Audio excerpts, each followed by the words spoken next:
Here is a daily exercise that will help you discover and develop the power of the I can do better attitude.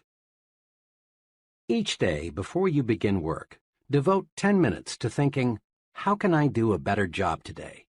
Ask, what can I do today to encourage my employees? What special favor can I do for my customers? How can I increase my personal efficiency? This exercise is simple, but it works. Try it, and you'll find unlimited creative ways to win greater success. Just about every time my wife and I would get together with a certain couple, the conversation would turn to working wives. Mrs. S. had worked several years before her marriage, and she had genuinely liked it. But now, she'd say, I've got 2 youngsters in school, a home to manage, and meals to prepare. I simply haven't got time. Then, one Sunday evening, Mr. and Mrs. S. and their children were in an automobile accident. Mrs. S. and the youngsters escaped serious injury, but Mr. S. received a back injury that left him permanently disabled. Now, Mrs. S. had no choice but to go to work. When we saw her several months after the accident, we were amazed to find how well she had adjusted to her new responsibilities. You know, she said, 6 months ago I never dreamed I could possibly manage the house and work full-time. But after the accident, I just made up my mind that I had to find the time. Believe me, my efficiency has gone up 100%. I discovered a lot of things I was doing didn't need to be done at all. Then I discovered that the children could and wanted to help. I found dozens of ways to conserve time. Fewer trips to the store, less TV, less telephoning, less of those time killers. This experience teaches us a lesson. Capacity is a state of mind. How much we can do depends on how much we think we can do. When you really believe you can do more, your mind thinks creatively and shows you the way.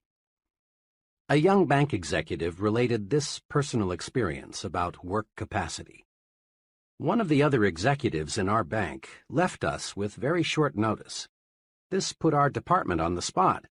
The fellow leaving had filled an important job, and his work couldn't be postponed or left undone. The day after he left, the vice president in charge of my department called me in. He explained to me that he had already talked individually to the 2 others in my group, asking them if they could divide the work of the man who had just left until a replacement could be found. Neither of them flatly refused, said the vice president, but each stated that he is up to his neck now with his own pressing work. I'm wondering if you could handle some of the overload temporarily? Throughout my working career, I've learned that it never pays to turn down what looks like an opportunity. So I agreed and promised to do my very best to handle all the vacated job as well as keep up with my own work. The vice president was pleased at this. I walked out of his office knowing I had taken on a big job. I was just as busy as the 2 others in my department who had wiggled out of this extra duty.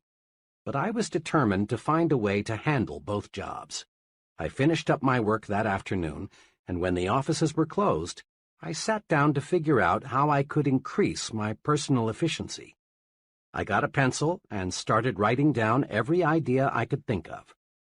And you know, I came up with some good ones, like working out an arrangement with my secretary to channel all routine telephone calls to me during a certain hour each day, placing all outgoing calls during a certain hour, cutting my usual conference periods from 15 minutes to 10, giving all my dictation at one time each day.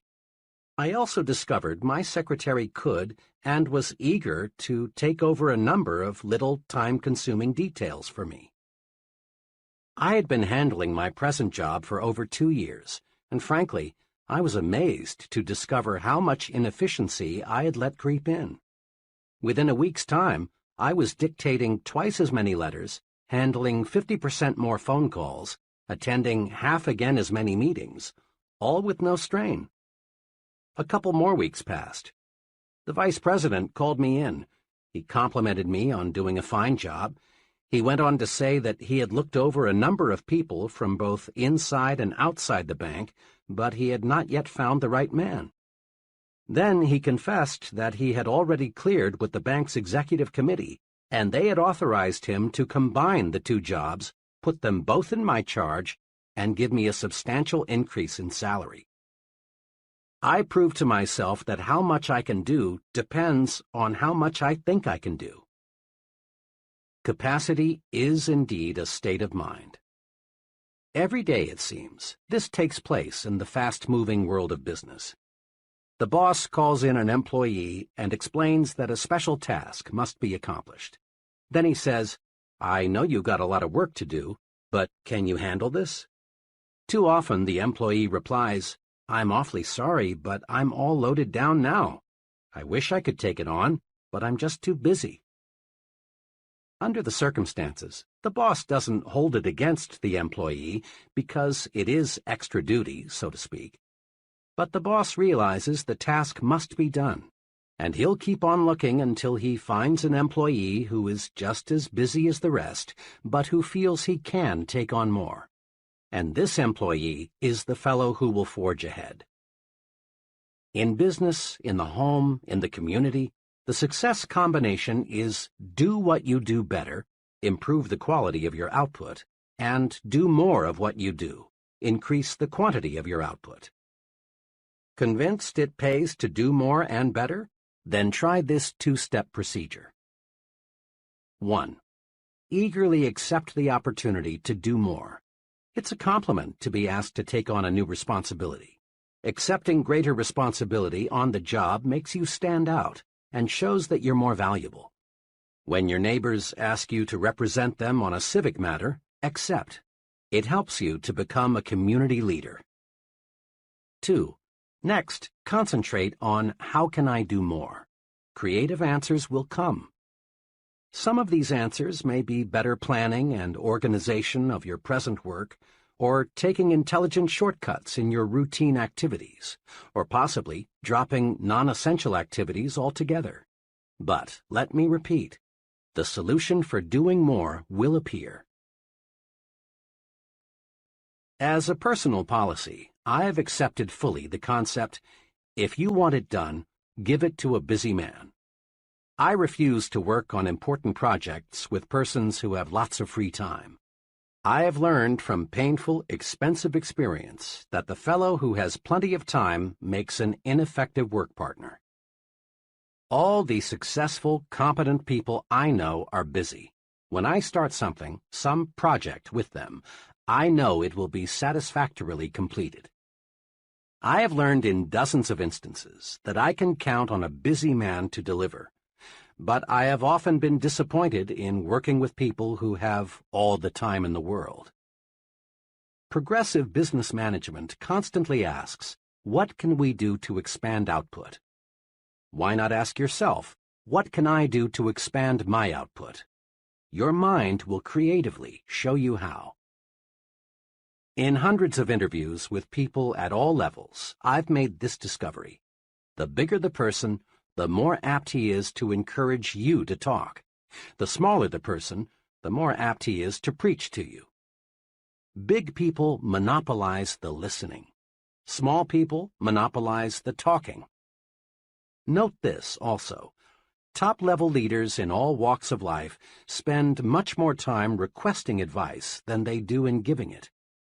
Before a top man makes a decision, he asks, "How do you feel about it? What do you recommend? What would you do under these circumstances? How does this sound to you?" Look at it this way. A leader is a decision-making human machine. Now, to manufacture anything, you've got to have raw material.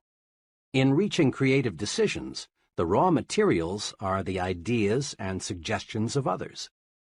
Don't, of course, expect other people to give you ready-made solutions. That's not the primary reason for asking and listening. Ideas of others help to spark your own ideas, so your mind is more creative.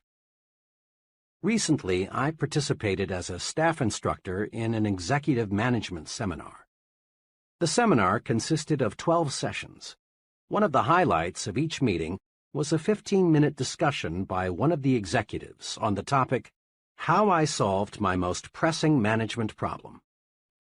At the 9th session, the executive whose turn it was, a vice president of a large milk processing company, did something different. Instead of telling how he had solved his problem, he announced his topic as Needed, Help on Solving My Most Pressing Management Problem. He quickly outlined his problem and then asked the group for ideas on solving it. To be sure, he got a record of each idea suggested. He had a stenographer in the room taking down everything that was said. Later, I talked with this man and complimented him on his unique approach. His comment was, "There are some very sharp men in this group. I just figured I'd harvest some ideas. There's a good possibility something someone said during that session may give me the clue I need to solve the problem." Note, this executive presented his problem, then listened. In so doing, he got some decision-making raw material, and as a side benefit, the other executives in the audience enjoyed the discussion, because it gave them the opportunity to take part. Successful businesses invest large sums in consumer research. They ask people about the taste, quality, size, and appearance of a product. Listening to people provides definite ideas for making the product more saleable. It also suggests to the manufacturer what he should tell consumers about the product in his advertising. The procedure for developing successful products is to get as much opinion as you can, listen to the people who will buy the product, and then design the product and its promotion to please these people. In an office recently, I noticed a sign that said, "To sell John Brown what John Brown buys, you've got to see things through John Brown's eyes." And the way to get John Brown's vision is to listen to what John Brown has to say. Your ears are your intake valves. They feed your mind raw materials that can be converted into creative power. We learn nothing from telling, but there is no limit to what we can learn by asking and listening. Try this 3-stage program to strengthen your creativity through asking and listening. 1. Encourage others to talk.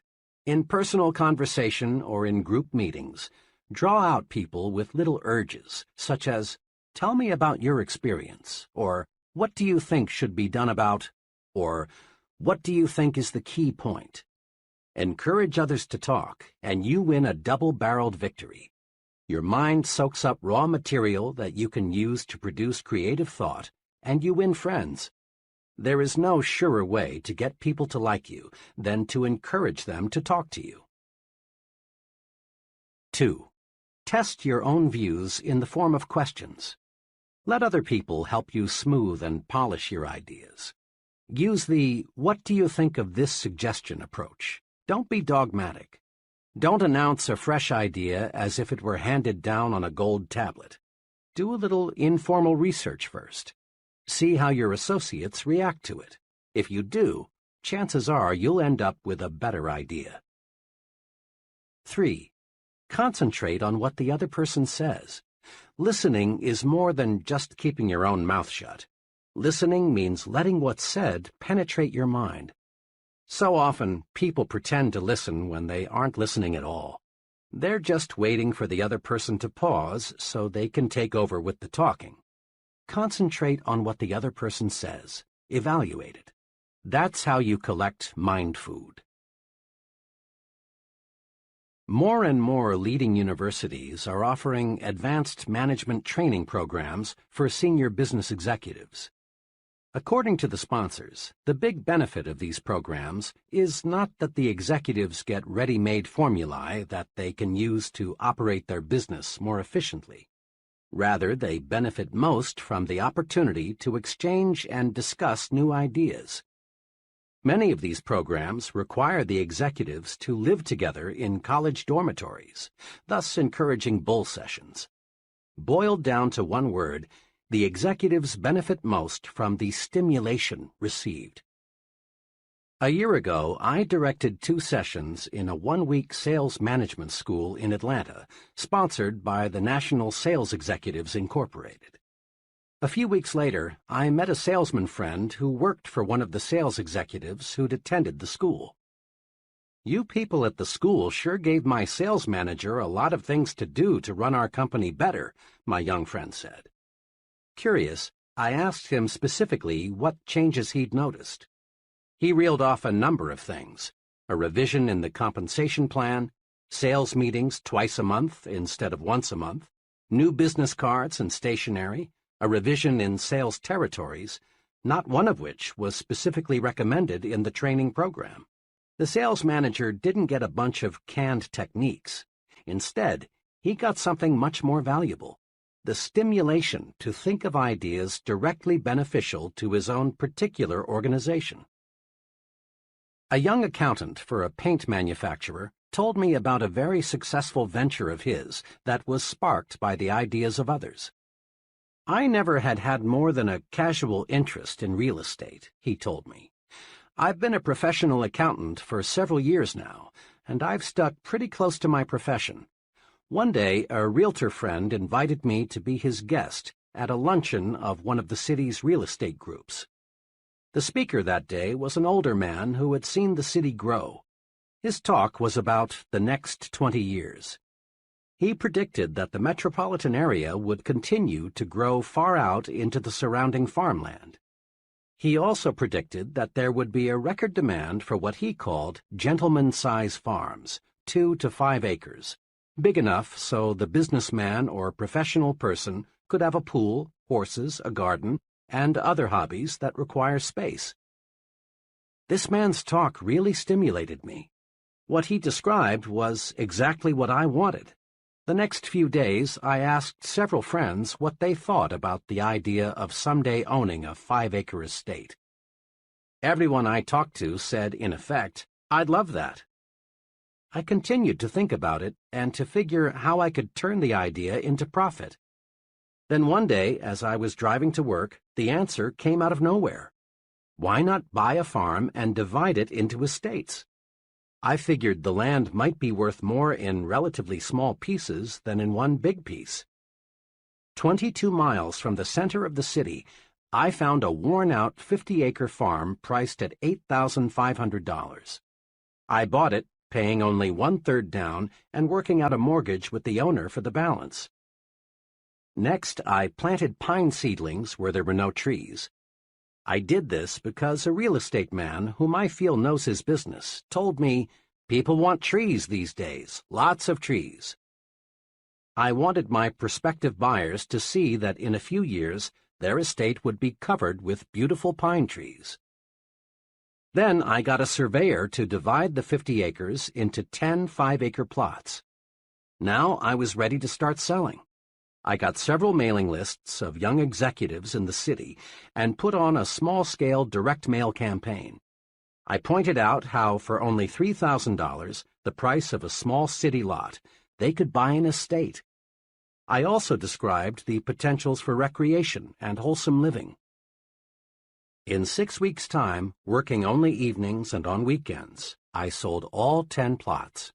Total income, $30,000. Total costs, including the land, advertising, surveying, and legal expenses, $10,400. Profit, $19,600. I made a nice profit because I let myself be exposed to ideas of other intelligent people. Had I not accepted that invitation to attend a luncheon with a group completely foreign to my occupational interests, my brain would have never worked out this successful plan for making a profit. There are many ways to get mental stimulation, but here are 2 that you can incorporate into your pattern of life. First, join and meet regularly with at least one professional group that provides stimulation in your own occupational area. Rub shoulders and minds with other success-oriented people. So often I hear someone say, "I picked up a great idea this noon at the blank meeting," or, "During the meeting yesterday, I got to thinking." Remember, a mind that feeds only on itself soon is undernourished, becoming weak and incapable of creative, progressive thought. Stimulation from others is excellent mind food. Second, join and participate in at least one group outside your occupational interests. Association with people who have different job interests broadens your thinking and helps you to see the big picture. You'll be surprised how mixing regularly with people outside your occupational area will stimulate your on-the-job thinking. Ideas are fruits of your thinking, but they've got to be harnessed and put to work to have value. Each year, an oak tree produces enough acorns to populate a good-sized forest. Yet from these bushels of seeds, perhaps only 1 or 2 acorns will become a tree. The squirrels destroy most of them, and the hard ground beneath the tree doesn't give the few remaining seeds much chance for a start. So it is with ideas. Very few bear fruit. Ideas are highly perishable. If we're not on guard, the squirrels, negative-thinking people, will destroy most of them. Ideas require special handling from the time they are born until they're transformed into practical ways for doing things better. Use these 3 ways to harness and develop your ideas. 1. Don't let ideas escape. Write them down.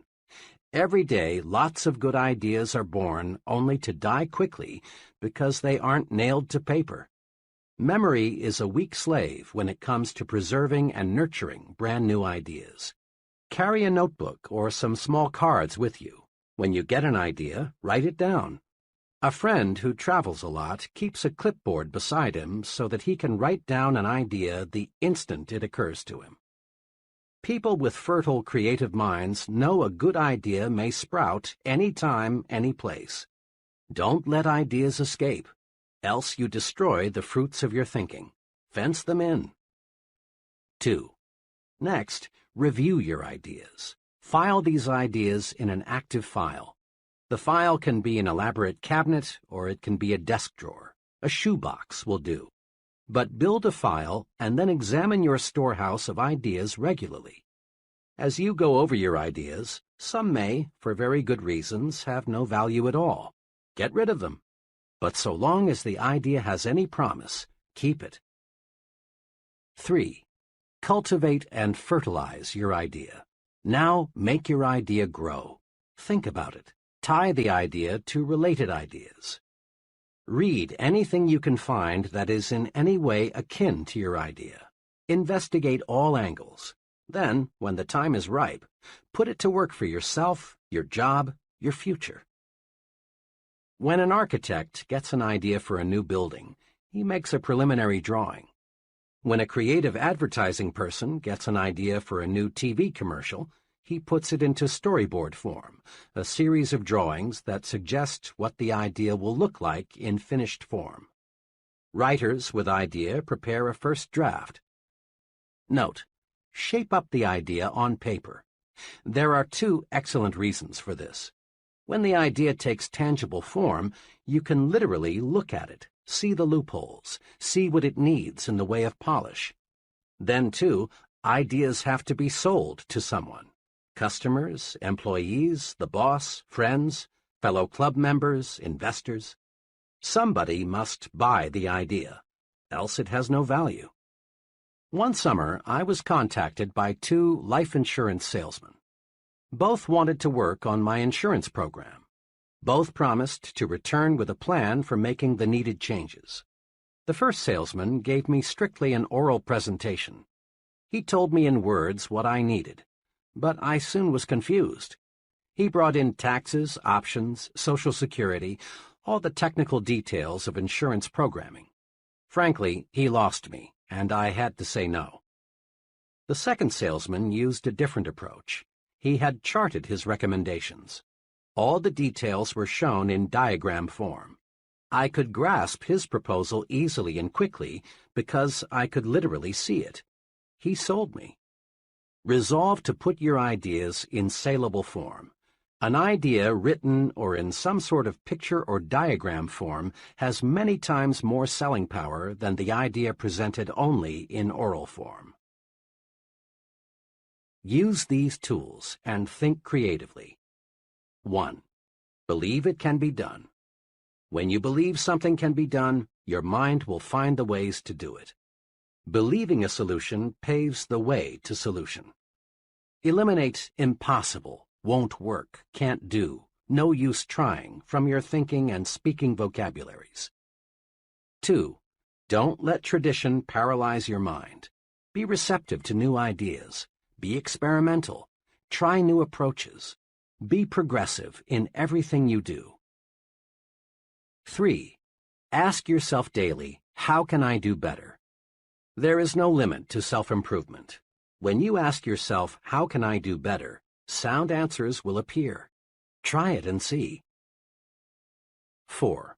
Ask yourself, how can I do more? Capacity is a state of mind.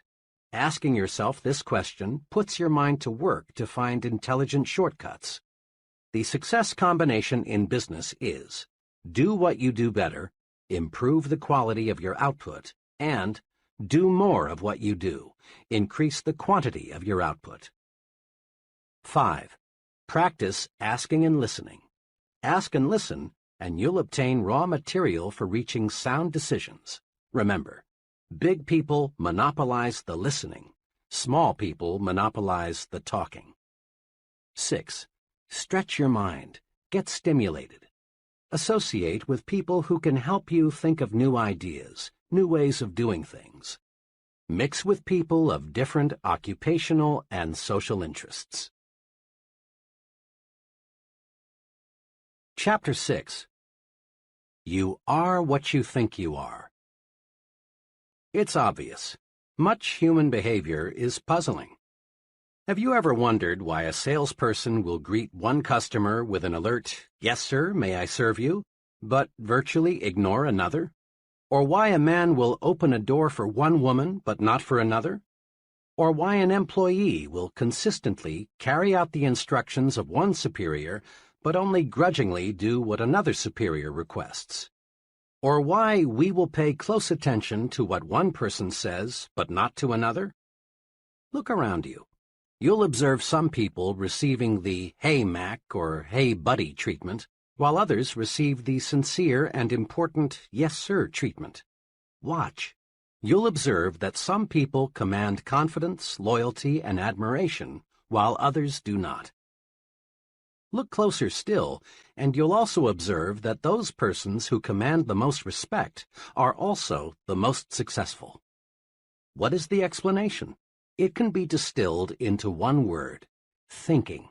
Thinking does make it so. Others see in us what we see in ourselves. We receive the kind of treatment we think we deserve. Thinking does make it so. The fellow who thinks he is inferior, regardless of what his real qualifications may be, is inferior. For thinking regulates actions. If a man feels inferior, he acts that way, and no veneer of cover-up or bluff will hide this basic feeling for long. The person who feels he isn't important isn't. On the other side, a fellow who really thinks he is equal to the task is. To be important, we must think we are important, really think so. Then others will think so too. Here again is the logic. How you think determines how you act. How you act, in turn, determines how others react to you.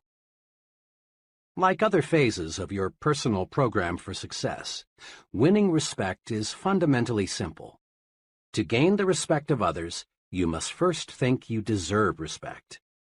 And the more respect you have for yourself, the more respect others will have for you. Test this principle. Do you have much respect for the fellow on Skid Row? Of course not. Why? Because the poor fellow doesn't respect himself. He's letting himself rot away from lack of self-respect. Self-respect shows through in everything we do. Let's focus our attention now on some of the specific ways we can increase self-respect and thereby earn more respect from others. Look important. It helps you think important. Rule. Remember, your appearance talks. Be sure it says positive things about you. Never leave home without feeling certain you look like the kind of person you want to be. The most honest advertisement ever appearing in print is the "Dress Right, You Can't Afford Not To" slogan, sponsored by the American Institute of Men's and Boys' Wear. This slogan deserves to be framed in every office, restroom, bedroom, and schoolroom in America. In one ad, a policeman speaks. He says, "You can usually spot a wrong kid just by the way he looks." Sure, it's unfair, but it's a fact. People today judge a youngster by appearance, and once they've tabbed a boy, it's tough to change their minds about him, their attitude toward him. Look at your boy. Look at him through his teacher's eyes, your neighbor's eyes. Could the way he looks, the clothes he wears, give them the wrong impression? Are you making sure he looks right, dresses right, everywhere he goes? This advertisement, of course, refers primarily to children, but it can be applied to adults as well. In the sentence beginning with "look," substitute the word yourself for him, your for his, superiors for teachers, and associates for neighbors, and repeat the sentence. Look at yourself through your superior's eyes, your associate's eyes. It costs so little to be neat. Take the slogan literally. Interpret it to say, "Dress right, it always pays." Remember, look important because it helps you to think important. Use clothing as a tool to lift your spirits, build confidence. An old psychology professor of mine used to give this advice to students on last-minute preparations for final examinations. Dress up for this important exam. Get a new tie, have your suit pressed, shine your shoes. Look sharp because it will help you think sharp. The professor knew his psychology. Make no mistake about it. Your physical exterior affects your mental interior. How you look on the outside affects how you think and feel on the inside. All boys, I'm told, go through the hat stage. That is, they use hats to identify themselves with the person or character they want to be. I will always remember a hat incident with my own son, Davy. One day, he was dead set on being the Lone Ranger, but he had no Lone Ranger hat. I tried to persuade him to substitute another. His protest was, "But Dad, I can't think like the Lone Ranger without a Lone Ranger hat." I gave in finally and bought him the hat he needed. Sure enough, donning the hat, he was the Lone Ranger.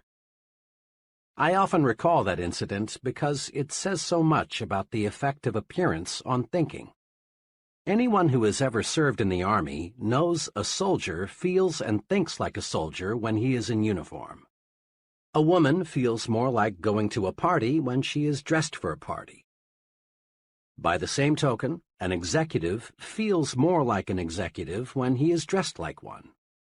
A salesman expressed it to me this way: "I can't feel prosperous, and I have to if I'm going to make big sales, unless I know I look that way." Your appearance talks to you, but it also talks to others. It helps determine what others think of you. In theory, it's pleasant to hear that people should look at a man's intellect, not his clothes. But don't be misled. People do evaluate you on the basis of your appearance. Your appearance is the first basis for evaluation other people have, and first impressions last, out of all proportion to the time it takes to form them. In a supermarket one day, I noticed one table of seedless grapes marked 15 cents a pound. On another table were what appeared to be identical grapes, this time packaged in polyethylene bags and marked 2 pounds for 35 cents. I asked the young fellow at the weighing station, "What's the difference between the grapes priced at 15 cents a pound and those priced at 2 pounds for 35 cents? "The difference," he answered, "is polyethylene. We sell about twice as many of the grapes in the polyethylene bags. They look better that way."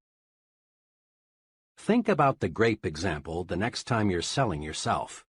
Properly packaged, you have a better chance to make the sale, and at a higher price. The point is, the better you are packaged, the more public acceptance you will receive.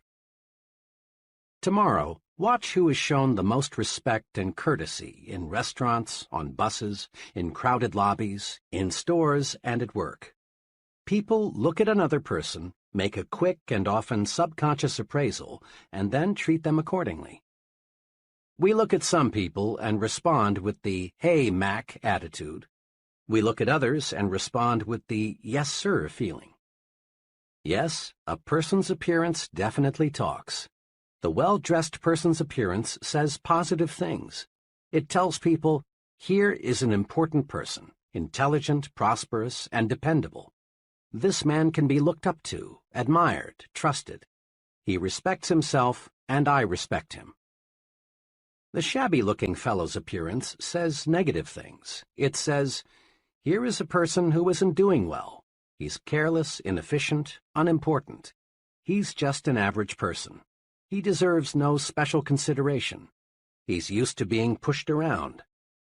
When I stress respect your appearance in training programs, almost always I am asked the question, I'm sold, appearance is important, but how do you expect me to afford the kind of clothing that really makes me feel right and that causes others to look up to me?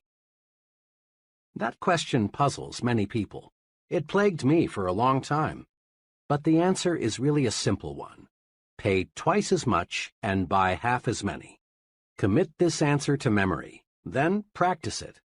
Apply it to hats, suits, shoes, socks, coats, everything you wear. Insofar as appearance is concerned, quality is far more important than quantity. When you practice this principle, you'll find that both your respect for yourself and the respect of others for you will zoom upward. And you'll find you're actually ahead money-wise when you pay twice as much and buy half as many, because 1. Your garments will last more than twice as long because they are more than twice as good, and as a rule they will show quality as long as they last. 2. What you buy will stay in style longer. Better clothing always does. 3. You'll get better advice. Merchants selling $200 suits are usually much more interested in helping you find the garment that is just right for you than are merchants selling $100 suits. Remember, your appearance talks to you and it talks to others. Make certain it says, here is a person who has self-respect. He's important. Treat him that way.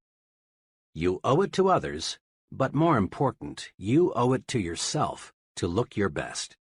You are what you think you are. If your appearance makes you think you're inferior, you are inferior. If it makes you think small, you are small. Look your best, and you will think and act your best. Think your work is important. There's a story often told about the job attitudes of 3 bricklayers. It's a classic, so let's go over it again. When asked, "What are you doing?" the first bricklayer replied, "Laying brick." The second answered, "Making $9.30 an hour."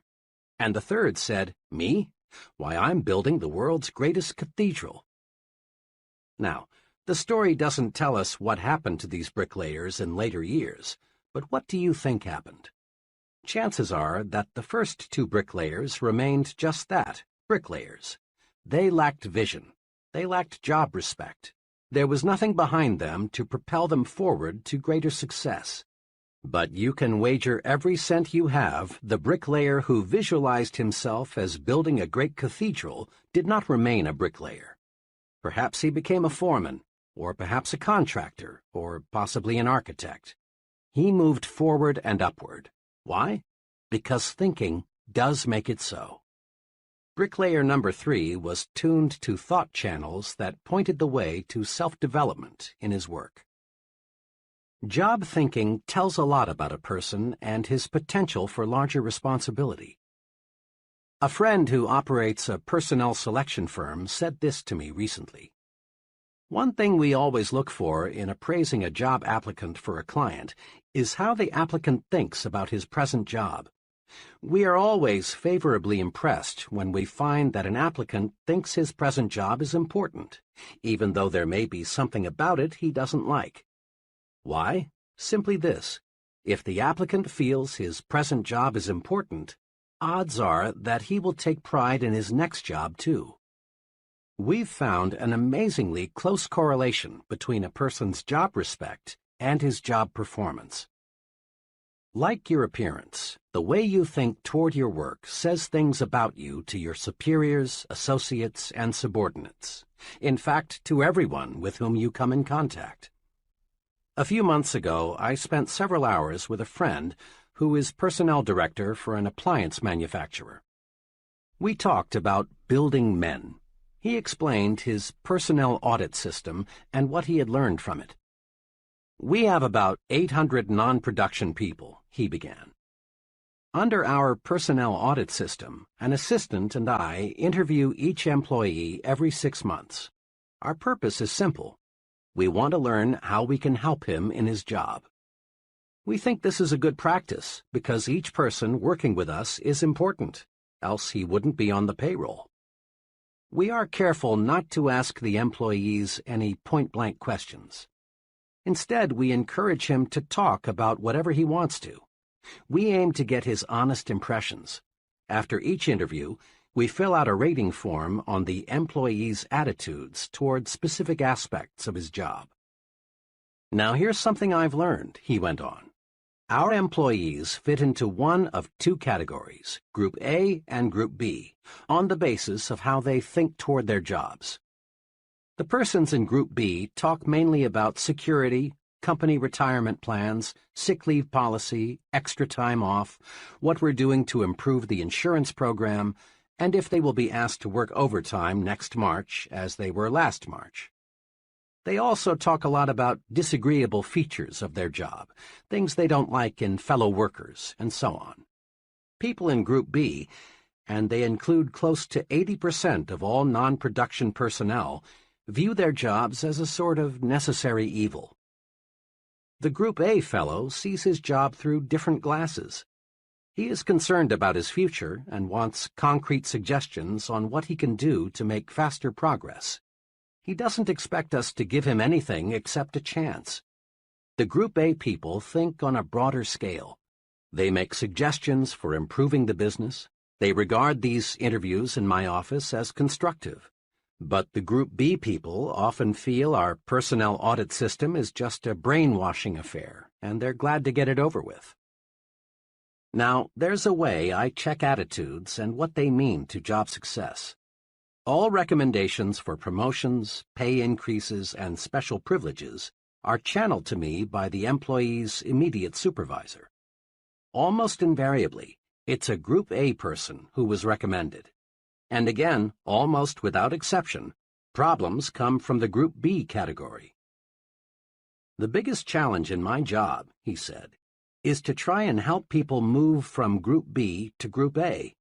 It's not easy, though, because until a person thinks his job is important and thinks positively about it, he can't be helped. This is concrete evidence that you are what you think you are, what your thought power directs you to become. Think you're weak, think you lack what it takes, think you will lose, think you are second class. Think this way, and you are doomed to mediocrity. But think instead, I am important. I do have what it takes. I am a first-class performer. My work is important. Think this way, and you're headed straight to success." The key to winning what you want lies in thinking positively toward yourself. The only real basis other people have for judging your abilities is your actions, and your actions are controlled by your thoughts. You are what you think you are. Wear the shoes of a supervisor for a few moments and ask yourself which person you would recommend for a raise or a promotion. 1. The secretary who, when the executive is out of the office, spends her time reading magazines, or the secretary who uses such time to do the many little things that help the executive to accomplish more when he returns. 2. The employee who says, "Oh well, I can always get another job. If they don't like the way I do my work, I'll just quit." Or the employee who views criticism constructively and sincerely tries to do higher quality work. 3. The salesman who tells a customer, "Oh, I just do what they tell me to do. They said come out and see if you need anything." Or the salesman who says, "Mr. Brown, I'm here to help you." 4. The foreman who says to an employee, "To tell you the truth, I don't like my job much. Those guys up top give me a pain in the neck. I don't know what they're talking about half the time." Or the supervisor who says, "You've got to expect some unpleasantness on any job. But let me assure you, the men in the front office are on the ball. They'll do right by us." Isn't it obvious why many people stay at one level all their lives? Their thinking alone keeps them there. An advertising executive once told me about his agency's informal training to break in new, inexperienced men. "As company policy," he said, "we feel the best initial training is to start the young fellow, who incidentally is usually a college graduate, as a mailboy. We don't do this, of course, because we feel a fellow needs 4 years of college to take mail from one office to another. Our purpose is to give the new fellow maximum exposure to the many varied things which must be done in agency work. After he knows his way around, we give him an assignment. Now, occasionally, even after we've carefully explained why we're starting him out in the mailroom, a young fellow feels that carrying the mail is belittling and unimportant. When this is the case, we know we've picked the wrong man. If he doesn't have the vision to see that being a mailboy is a necessary, practical step to important assignments, then he has no future in the agency business. Remember, executives answer the question, "What would he do on that specific level?" by first answering the question, "What kind of job is he doing where he is now?" Here is some logic, sound, straight, and easy. Listen to it a few times before you continue. A person who thinks his job is important receives mental signals on how to do his job better. And a better job means more promotions, more money, more prestige, more happiness. We've all noticed how children quickly pick up the attitudes, habits, fears, and preferences of their parents. Whether it be food preferences, mannerisms, religious and political views, or any other type of behavior, the child is a living reflection of how his parents or guardians think, for he learns through imitation. And so do adults. People continue to imitate others throughout life, and they imitate their leaders and supervisors. Their thoughts and actions are influenced by these people. You can check this easily. Study one of your friends and the person he works for, and note the similarities in thinking and action. Here are some of the ways your friend may imitate his boss or other associate: slang and word choice, the way he smokes cigarettes, some facial expressions and mannerisms, choice of clothing, and automobile preferences. There are many, many more, of course. Another way to note the power of imitation is to observe the attitudes of employees and compare them with those of the chief. When the chief is nervous, tense, worried, his close associates reflect similar attitudes. But when Mr. Chief is on top, feeling good, so are his employees. The point is this: the way we think toward our jobs determines how our subordinates think toward their jobs. The job attitudes of our subordinates are direct reflections of our own job attitudes.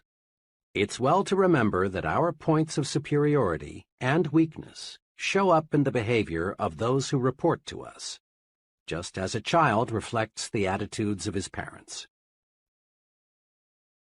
Consider just one characteristic of successful people: enthusiasm.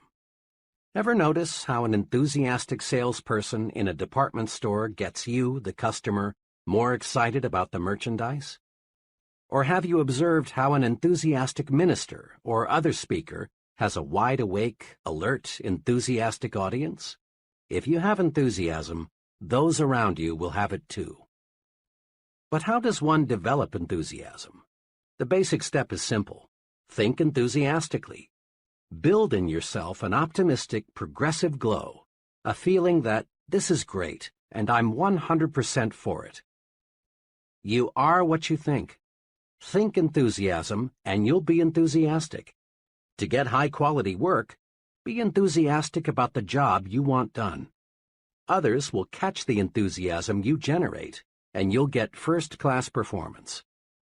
But if in negative fashion you cheat that company on expense money, supplies, and time, and in other little ways, then what can you expect your subordinates to do? Habitually arrive late and leave early, and what do you think the troops will do? And there is a major incentive for us to think right about our jobs so that our subordinates will think right about their jobs. Our superiors evaluate us by measuring the quality and quantity of output we get from those reporting to us. Look at it this way. Whom would you elevate to division sales manager? The branch sales manager whose salesmen are doing superior work, or the branch sales manager whose salesmen deliver only average performance? Or whom would you recommend for promotion to production manager? The supervisor whose department meets its quota, or the supervisor whose department lags behind? Here are 2 suggestions for getting others to do more for you. 1. Always show positive attitudes toward your job so that your subordinates will pick up right thinking. 2. As you approach your job each day, ask yourself, am I worthy in every respect of being imitated? Are all my habits such that I would be glad to see them in my subordinates? Give yourself a pep talk several times daily. Several months ago, an automobile salesman told me about the success-producing technique he's developed. It makes sense. Listen to it. A big part of my job, for 2 hours a day, the salesman explained, is telephoning prospects to arrange demonstration appointments. When I first started selling cars 3 years ago, this was my big problem. I was shy and afraid, and I know my voice sounded that way on the phone. It was easy for people I called to say, "I'm not interested," and hang up. Every Monday morning back then, our sales manager held a sales meeting. It was a pretty inspirational affair, and it made me feel good. And what's more, I always seemed to arrange more demonstrations on Monday than on any other day. But the trouble was that little of Monday's inspiration carried over to Tuesday and the rest of the week. Then I got an idea.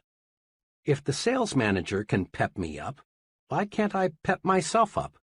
Why not give myself a pep talk just before I start making those phone calls?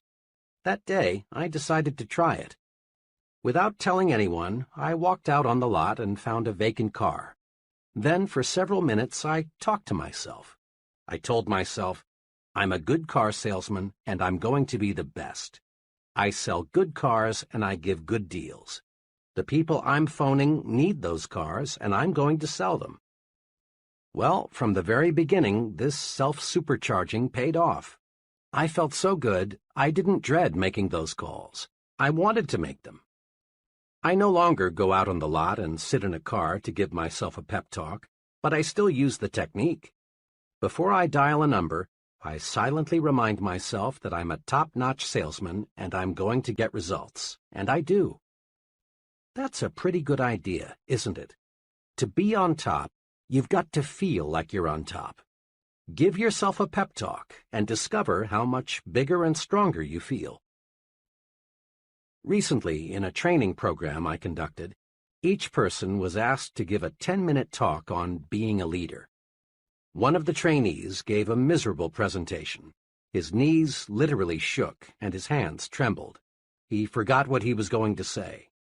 After fumbling for 5 or 6 minutes, he sat down, thoroughly defeated. After the session, I spoke to him just long enough to ask him to be there 15 minutes early at the next session. As promised, he was there 15 minutes ahead of time for the next session. The 2 of us sat down to discuss his talk of the night before. I asked him to remember as clearly as he could exactly what he had thought about the 5 minutes just before he gave his talk. Well, I guess all I thought about was how scared I was. I knew I was going to make a fool of myself. I knew I was going to be a flop. I kept thinking, who am I to be talking about being a leader? I tried to remember what I was going to say, but all I could think about was failing. Right there, I injected, is the answer to your problem. Before you got up to talk, you gave yourself a terrible mental beating. You convinced yourself that you would fail. Is it any wonder your talk didn't come off well? Instead of developing courage, you developed fear. Now this evening's session, I continued, starts in just 4 minutes. Here's what I'd like you to do. Give yourself a pep talk for the next few minutes. Go in that vacant room across the hall and tell yourself, I'm going to give a great talk. I've got something those people need to hear and I want to say. Keep repeating those sentences forcefully, with complete conviction. Then come into the conference room and give your talk again. I wish you could have been there to hear the difference. That brief, self-administered, hard-hitting pep talk helped him to make a splendid speech. The moral? Practice uplifting self-praise. Don't practice belittling self-punishment. You are what you think you are. Think more of yourself, and there is more of you. Build your own sell yourself to yourself commercial. Think for a moment about one of America's most popular products, Coca-Cola. Every day, your eyes or ears come in contact many times with the good news about Coke. The people who make Coca-Cola are continually reselling you on Coke, and for a good reason. If they stopped reselling you, chances are you'd grow lukewarm and eventually cold to Coke. Then sales would drop. But the Coca-Cola Company isn't going to let this happen. They resell you and resell you and resell you on Coke. Every day, you and I see half-alive people who are no longer sold on themselves. They lack self-respect for their most important product, themselves. These folks are indifferent. They feel small.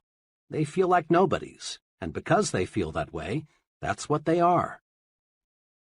The half-alive person needs to be resold on himself. He needs to realize that he's a first-class person. He needs honest, sincere belief in himself. Tom Staley is a young fellow who is going places, and fast.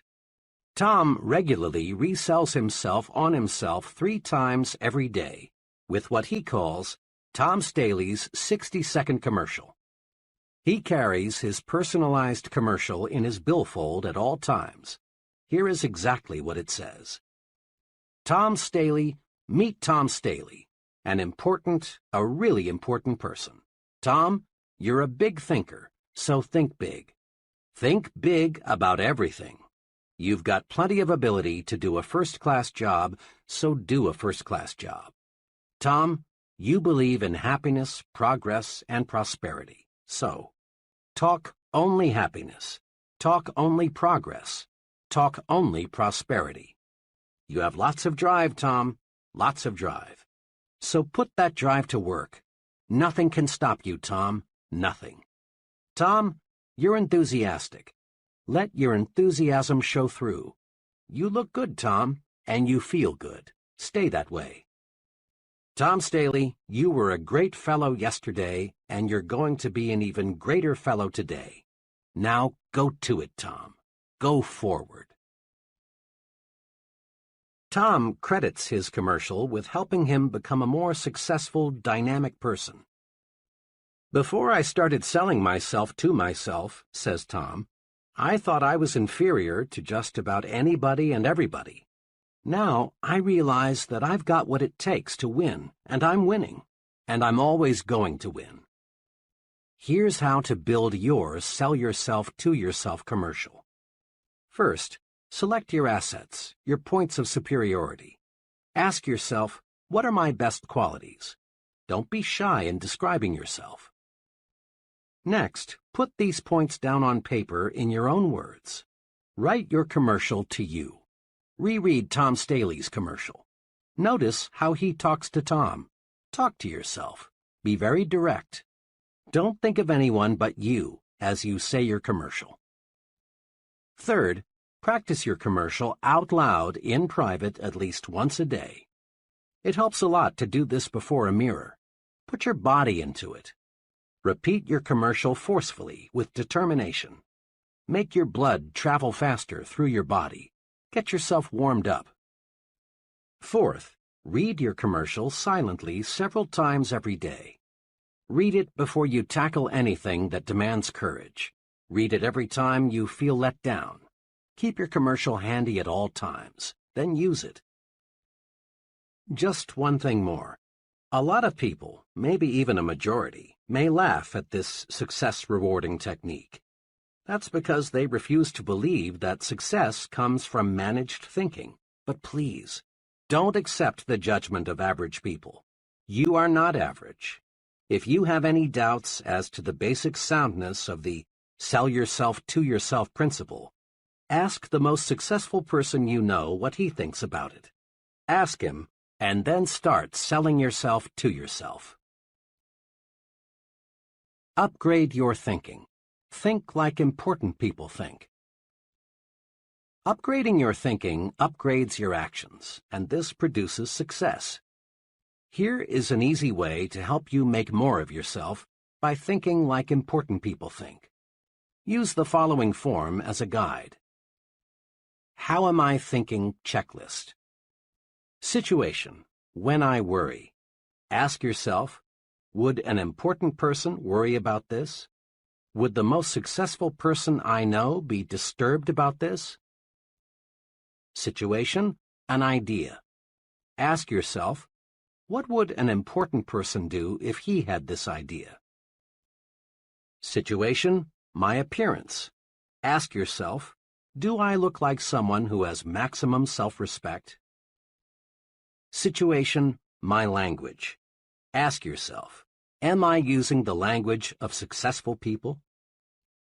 Situation, what I read. Ask yourself, would an important person read this? Situation, conversation. Ask yourself, is this something successful people would discuss? Situation, when I lose my temper. Ask yourself, would an important person get mad at what I'm mad at? Situation, my jokes. Ask yourself, is this the kind of joke an important person would tell? Situation, my job. Ask yourself, how does an important person describe his job to others? Cement in your mind the question, is this the way an important person does it? Use this question to make you a bigger, more successful person. In a nutshell, remember: 1. Look important. It helps you think important. Your appearance talks to you. Be sure it lifts your spirits and builds your confidence. Your appearance talks to others. Make certain it says, here is an important person, intelligent, prosperous, and dependable. 2. Think your work is important. Think this way, and you will receive mental signals on how to do your job better. Think your work is important, and your subordinates will think their work is important too. 3. Give yourself a pep talk several times daily. Build a sell yourself to yourself commercial. Remind yourself at every opportunity that you're a first-class person. 4. In all of life's situations, ask yourself, is this the way an important person thinks? Then, obey the answer. Chapter 7. Manage your environment. Go first class. Your mind is an amazing mechanism. When your mind works one way, it can carry you forward to outstanding success. But the same mind, operating in a different manner, can produce a total failure. The mind is the most delicate, most sensitive instrument in all creation. Let's look now and see what makes the mind think the way it does. Millions of people are diet conscious. We're a calorie-counting nation. We spend millions of dollars on vitamins, minerals, and other dietary supplements. And we all know why. Through nutritional research, we've learned that the body reflects the diet fed the body. physical stamina, resistance to disease, body size, even how long we live are all closely related to what we eat. The body is what the body is fed. By the same token, the mind is what the mind is fed. Mind food, of course, doesn't come in packages, and you can't buy it at the store. Mind food is your environment, all the countless things that influence your conscious and subconscious thought. The kind of mind food we consume determines our habits, attitudes, personality. Each of us inherited a certain capacity to develop. But how much of that capacity we have developed, and the way we have developed that capacity, depends on the kind of mind food we feed it. The mind reflects what its environment feeds it, just as surely as the body reflects the food you feed it. Have you ever thought what kind of person you would be had you been reared in some foreign country instead of the United States? What kinds of foods would you prefer? Would your preferences for clothing be the same? What sort of entertainment would you like the most? What kind of work would you be doing? What would your religion be? You can't, of course, be sure of the answers to these questions, but chances are you would be a materially different person had you grown up in a different country. Why? Because you would have been influenced by a different environment. As the saying goes, you are a product of your environment. Mark it well. Environment shapes us, makes us think the way we do. Try to name just one habit or one mannerism you have that you did not pick up from other people. Relatively minor things, like the way we walk, cough, hold a cup. Our preferences for music, literature, entertainment, clothing, all stem in very large part from environment. More important, the size of your thinking, your goals, your attitudes, your very personality is formed by your environment. Prolonged association with negative people makes us think negatively. Close contact with petty individuals develops petty habits in us. On the bright side, companionship with people with big ideas raises the level of our thinking. Close contact with ambitious people gives us ambition. Experts agree that the person you are today, your personality, ambitions, present status in life, are largely the result of your psychological environment. And experts agree also that the person you will be 1, 5, 10, 20 years from now depends almost entirely on your future environment. You will change over the months and years, this we know. But how you will change depends on your future environment, the mind food you feed yourself. Let's look now at what we can do to make our future environment pay off in satisfaction and prosperity. Recondition yourself for success. The number one obstacle on the road to high-level success is the feeling that major accomplishment is beyond reach. This attitude stems from many, many suppressive forces that direct our thinking toward mediocre levels. To understand these suppressive forces, let's go back to the time we were children. As children, all of us set high goals. At a surprisingly young age, we made plans to conquer the unknown, to be leaders, to attain positions of high importance, to do exciting and stimulating things, to become wealthy and famous. In short, to be first, biggest, and best. And in our blessed ignorance, we saw our way clear to accomplish these goals. But what happened? Long before we reached the age when we could begin to work toward our great objectives, a multitude of suppressive influences went to work. From all sides we heard, it's foolish to be a dreamer, and that our ideas were impractical, stupid, naive, or foolish. That you have got to have money to go places, that luck determines who gets ahead, or you've got to have important friends, or you're too old or too young. As a result of being bombarded with the "you can't get ahead, so don't bother to try" propaganda, most people you know can be classified into 3 groups. First group, those who surrendered completely. The majority of people are convinced deep down inside that they haven't got what it takes, that real success, real accomplishment, is for others who are lucky or fortunate in some special respect. You can easily spot these people because they go to great lengths to rationalize their status and explain how happy they really are. A very intelligent man, age 32, who has dead-ended himself in a safe but mediocre position, recently spent hours telling me why he was so satisfied with his job. He did a good job of rationalizing, but he was only kidding himself, and he knew it. What he really wanted was to work in a challenging situation where he could grow and develop. But that multitude of suppressive influences had convinced him that he was inadequate for big things. This group is, in reality, just the other extreme of the discontented job switcher searching for opportunity. Rationalizing yourself into a rut, which, incidentally, has been described as a grave with both ends open, can be as bad as wandering aimlessly, hoping opportunity will somehow, someday, hit you in the face.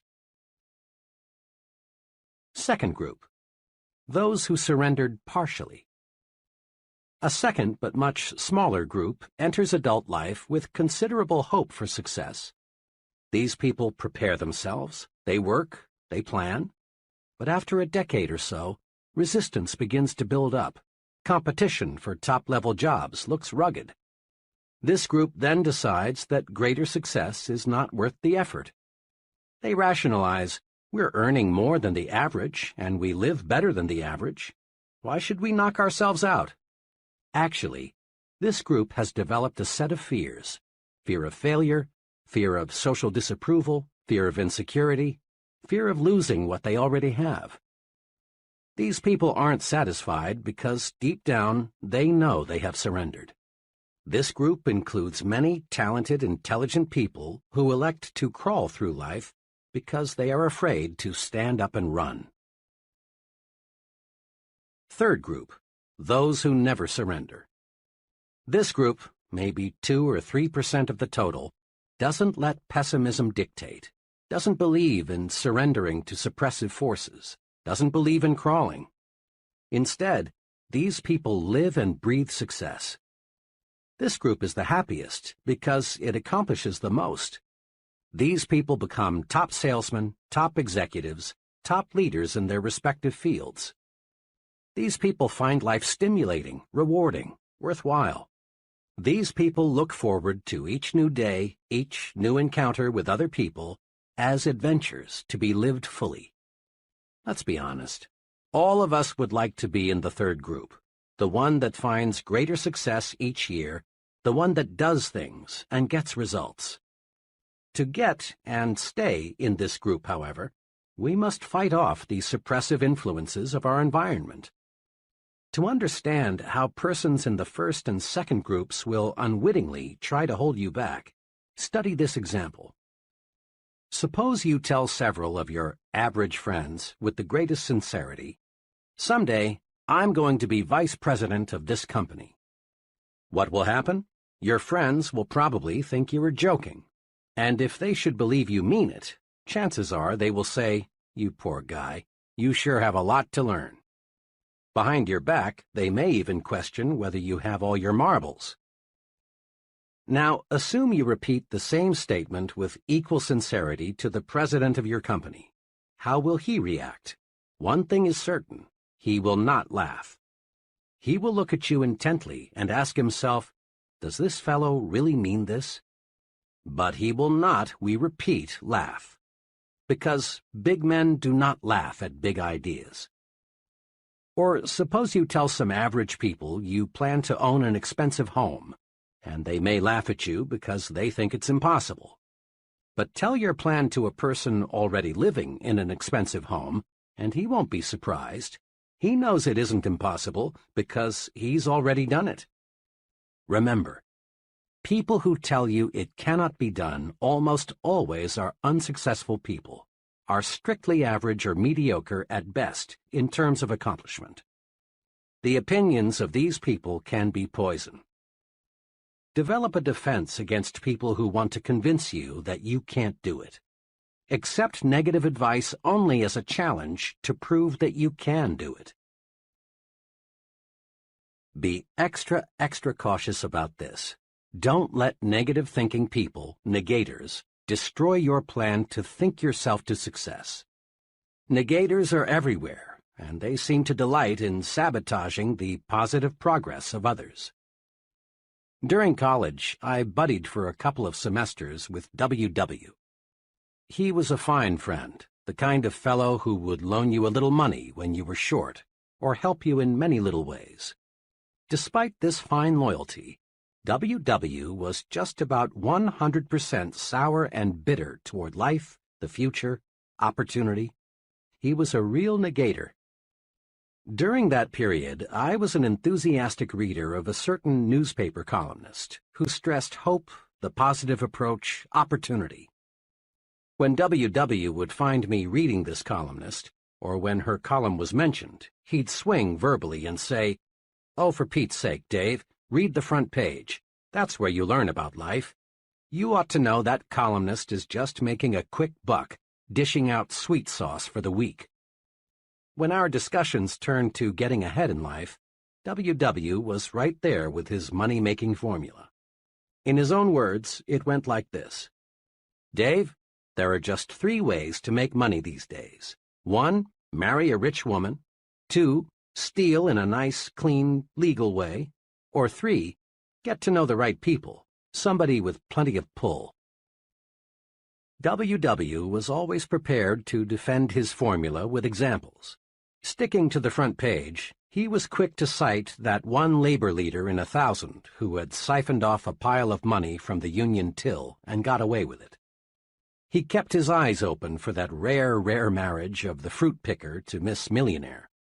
And he knew a fellow who knew a fellow who knew a big man and got cut in on a big deal that made him rich. W.W. was several years older than I, and he made excellent grades in his engineering classes. I looked up to him in a younger brother sort of way. I came dangerously close to ditching my basic convictions about what it takes to be a success, and accepting the negator's philosophy. Fortunately, one evening, after a long discussion with W.W., I grabbed hold of myself. It dawned on me that I was listening to the voice of failure.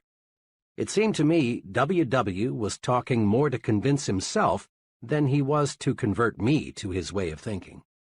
From then on, I regarded W.W. as an object lesson, a sort of experimental guinea pig. Rather than buy what he said, I studied him, trying to figure out why he thought the way he did and where such thinking would take him. I turned my negator friend into a personal experiment. I haven't seen W.W. in 11 years, but a mutual friend saw him just a few months ago. W.W. is working as a low-paid draftsman in Washington. I asked my friend whether W.W. has changed. "No, except if anything, he's more negative than when we knew him. He's having a tough go of it. He has 4 children, and on his income it's rough. Old W.W. has the brains to be making 5 times what he is, if he just knew how to use those brains." Negators are everywhere. Some negators, like the one who almost tripped me, are well-meaning folks, but others are jealous people who, not moving ahead themselves, want you to stumble too. They feel inadequate themselves, so they want to make a mediocre person out of you. Be extra careful. Study negators. Don't let them destroy your plans for success. A young office worker recently explained to me why he had changed carpools. "One fellow," he said, "talked about nothing trip in and trip out except what an awful company we worked for. Regardless of what management did, he found fault. He was negative about everyone from his supervisor on up. The products we sold were no good. Every policy had something wrong with it. As he saw it, absolutely everything had something wrong with it. Each morning I arrived at work tense and wound up tight, and each night, after hearing him preach and rant for 45 minutes about all the things that went wrong that day, I got home discouraged and depressed. Finally, I got sense enough to get in another carpool, It's made a world of difference, for now I'm with a group of fellows who can see two sides to a question. That young fellow changed his environment. Smart, wasn't he? Make no mistake about it. You are judged by the company you keep. Birds of a feather do flock together. Fellow workers are not all alike. Some are negative, others positive. Some work because they have to. Others are ambitious and work for advancement. Some associates belittle everything the boss says or does. Others are much more objective and realize they must be good followers before they can be good leaders. How we think is directly affected by the group we're in. Be sure you're in the flock that thinks right. There are pitfalls to watch in your work environment. In every group, there are persons who, secretly aware of their own inadequacies, want to stand in your way and prevent you from making progress. Many ambitious fellows have been laughed at, even threatened, because they tried to be more efficient and produce more. Let's face it, some folks, being jealous, want to make you feel embarrassed because you want to move upward. This often happens in factories, where fellow workers sometimes resent the fellow who wants to speed up production. It happens in the military service when a clique of negative-minded individuals poke fun at and try to humiliate the young soldier who wants to go to officer's school. It happens in business, too, when a few individuals not qualified to advance try to block the way for someone else. You've seen it happen time and again in high schools when a group of lunkheads deride a classmate who has the good sense to make the most of his educational opportunities and come out with high grades. Sometimes, and all too sadly often, the bright student is jeered at until he reaches the conclusion that it isn't smart to be intelligent. Ignore such negative thinkers in your midst. For often, the remarks made in your direction aren't so personal as you might at first think. They are merely a projection of the speaker's own feeling of failure and discouragement. Don't let negative thinkers pull you down to their level. Let them slide by, like the water from the proverbial duck's back. Cling to people who think progressively. Move upward with them. You can do it simply by thinking right. A special word of caution. Be careful about your source of advice. In most organizations, you will encounter freelance advisors who know the ropes and are tremendously eager to clue you in. One time, I overheard a freelance advisor explaining the facts of office life to a bright young man just starting in. Said the advisor, "The best way to get along here is just stay out of everybody's way. If they ever get to know you, all they'll do is pile more work on you. Be especially careful to stay away from Mr. Z, the department manager. If he thinks you haven't got enough to do, he'll really load you down." This freelance advisor had been with the company for almost 30 years and was still bottom man on the totem pole. What a consultant for a young man who wants to move upward in the business. Make it a rule to seek advice from people who know. There's a lot of incorrect thinking that successful people are inaccessible. The plain truth is that they are not. As a rule, it's the more successful people who are the most humble and ready to help. Since they are sincerely interested in their work and success, they are eager to see that the work lives on and that somebody capable succeeds them when they retire. It's the would-be big people who are most often the most abrupt and hard to get to know. An executive made this clear. "I'm a busy woman, but there's no do not disturb sign on my office door. Counseling people is one of my key functions. We give standardized training of one kind or another to everybody in the company. But personal counseling, or tutoring, as I like to call it, is available for the asking. I stand ready to help the fellow who comes in here with either a company or a personal problem. The fellow who displays curiosity and exhibits a real desire to know more about his job and how it relates to other jobs is the individual I like most to help." "But," she said, "for obvious reasons, I can't spend time offering advice to anybody who isn't sincere in seeking it." Go first class when you have questions. Seeking advice from a failure is like consulting a quack on how to cure cancer. Many executives today never employ persons for key jobs without first interviewing the fellow's wife.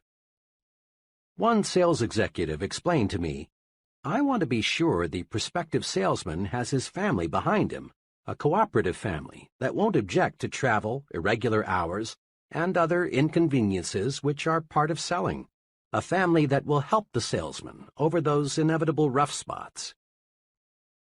Executives today realize that what happens on weekends and between 6 p.m. and 9 a.m. directly affects a person's performance from 9 a.m. to 6 p.m. The person with a constructive off-the-job life nearly always is more successful than the person who lives in a dull, dreary home situation. Let's look in on the traditional way two co-workers, John and Milton, spend their weekends. Let's look, too, at the ultimate results. John's psychological diet on weekends is something like this. Usually, one evening is spent with some carefully selected, interesting friends. Another evening is generally spent out, perhaps at a movie, a civic or community project, or some friend's house. John devotes Saturday morning to Boy Scout work. Saturday afternoon he does errands and chores around the house. Often he works on some special project. Currently, it's building a patio in the backyard. On Sundays, John and his family do something special. One Sunday recently, they climbed a mountain. Another Sunday, they visited a museum. Occasionally, they drive into the nearby countryside, for John wants to buy some country property in the not-too-distant future. Sunday evening is spent quietly. John usually reads a book and catches up on the news. Wrapped up, John's weekends are planned. His many refreshing activities keep boredom locked out. John gets plenty of psychological sunshine. Milton's psychological diet is much less well-balanced than John's. His weekends are unplanned. Milton is usually pretty tired on Friday night, but he goes through the motions of asking his wife, "Want to do anything tonight?" But the plan dies there. Rarely do Milton and his wife entertain, and rarely are they invited out. Milton sleeps late on Saturday morning, and the rest of the day is taken up with chores of one kind or another. Saturday night, Milton and his family usually go to a movie or watch TV. What else is there to do? Milton spends most of Sunday morning in bed. Sunday afternoon, they drive over to Bill and Mary's, or Bill and Mary drive over to see them. Bill and Mary are the only couple Milton and his wife visit regularly. Milton's entire weekend is marked by boredom. By the time Sunday evening rolls around, the whole family is on each other's nerves as a result of cabin fever. There are no knockdown, drag-out fights, but there are hours of psychological warfare. Milton's weekend is dull, dreary, boring. Milton gets no psychological sunshine. Now, what's the effect of these two home environments on John and Milton? Over a period of a week or two, there probably is no perceptible effect, but over a period of months and years, the effect is tremendous. John's environmental pattern leaves him refreshed, gives him ideas, tunes up his thinking. He's like an athlete being fed steak. Milton's environmental pattern leaves him psychologically starved. His thinking mechanism is impaired. He's like an athlete being fed candy and beer. John and Milton may be on the same level today, but there will gradually be a wide gap between them in the months ahead, with John in the lead position. Casual observers will say, well, I guess John has more on the ball than Milton. But those of us who know will explain that much of the difference in job performance is the result of the difference in the mind food consumed by the two fellows. Every farmer in the Corn Belt knows that if he puts plenty of fertilizer with his corn, he's going to get a bigger yield. Thinking, too, must be given additional nourishment if we want to get better results. My wife and I, along with 5 other couples, spent a wonderful evening last month as guests of a department store executive and his wife. My wife and I lingered just a little longer than the others, so I had a chance to ask our host, whom I know well, a question that had been in my mind all evening. "This was really a wonderful evening," I said, "but I'm puzzled about one thing. I'd expected to meet mainly other retailing executives here tonight, but your guests all represented different fields. There was a writer, a doctor, an engineer, an accountant, and a teacher."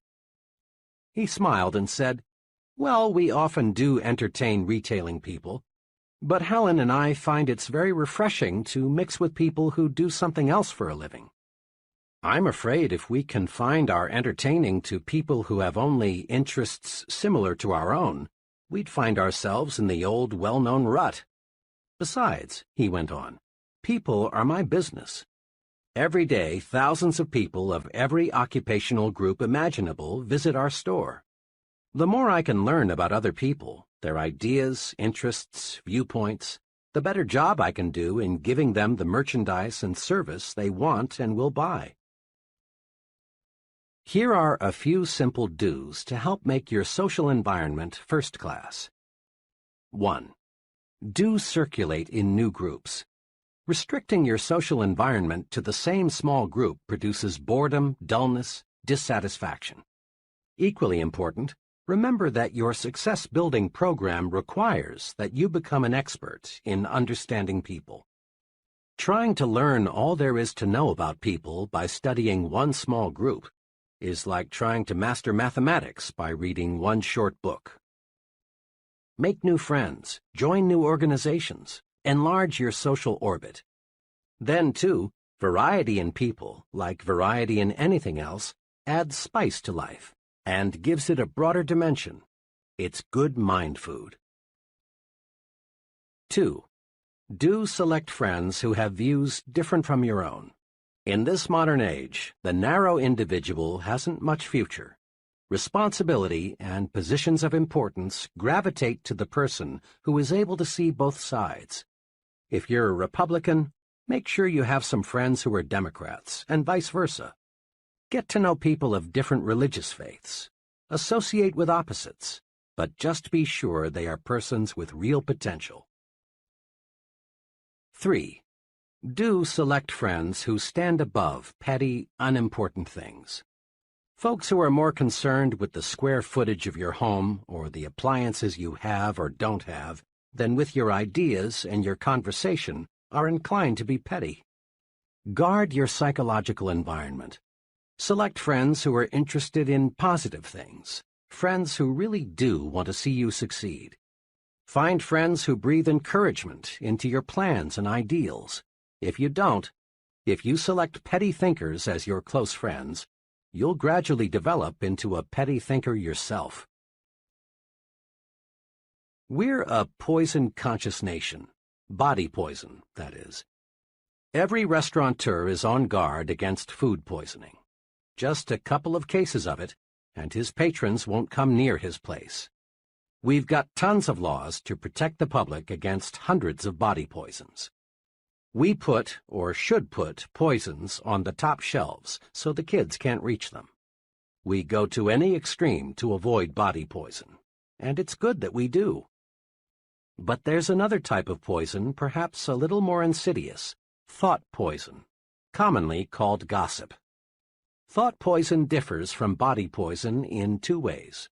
It affects the mind, not the body, and is more subtle. The person being poisoned usually doesn't know it. Thought poison is subtle, but it accomplishes big things. It reduces the size of our thinking by forcing us to concentrate on petty, unimportant things. It warps and twists our thinking about people because it is based on a distortion of facts, and it creates a guilt feeling in us that shows through when we meet the person we've gossiped about. Thought poison is 0% right thinking. It is 100% wrong thinking. And contrary to lots of opinion, women have no exclusive franchise on gossip. Every day, many men, too, live in a partially poisoned environment. Every day, thousands of gossip fests staged by men take place on such topics as the boss's marital or financial problems, Bill's politicking to get ahead in business, the probability of John being transferred, the reasons for special favors being awarded Tom, and why they brought in that new man. Gossiping goes something like this. Say, I just heard. No, why? Well, it doesn't surprise me. He had it coming to him. Of course, this is confidential. Conversation is a big part of our psychological environment. Some conversation is healthy. It encourages you. It makes you feel like you're taking a walk in the warm sunshine of a spring day. Some conversation makes you feel like a winner. But other conversation is more like walking through a poisonous, radioactive cloud. It chokes you. It makes you feel ill. It turns you into a loser. Gossip is just negative conversation about people, and the victim of thought poison begins to think he enjoys it. He seems to get a form of poisoned joy from talking negatively about others, not knowing that to successful people, he is becoming increasingly unlikable and unreliable. One of these thought poison addicts walked into a conversation some friends and I were having about Benjamin Franklin. As soon as Mr. Killjoy learned the topic of our chat, he came through with choice bits about Franklin's personal life in a negative way. Perhaps it's true that Franklin was a character in some ways, and he might have made the scandal magazines had they been around in the 18th century. But the point is, Benjamin Franklin's personal life had no bearing on the discussion at hand, and I couldn't help being glad that we weren't discussing somebody whom we knew intimately. Talk about people? Yes, but stay on the positive side. Let's make one point clear. Not all conversation is gossip. Bull sessions, shop talk, and just batting the breeze are necessary at times. They serve a good purpose when they are constructive. You can test your proneness to be a gossiper by taking this test. 1. Do I spread rumors about other people? 2. Do I always have good things to say about others? 3.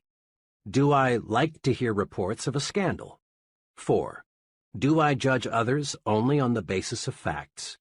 5. Do I encourage others to bring their rumors to me? 6. Do I precede my conversations with, "Don't tell anybody"? 7. Do I keep confidential information confidential? 8. Do I feel guilty about what I say concerning other people? The right answers are obvious. Meditate on this thought for just a moment.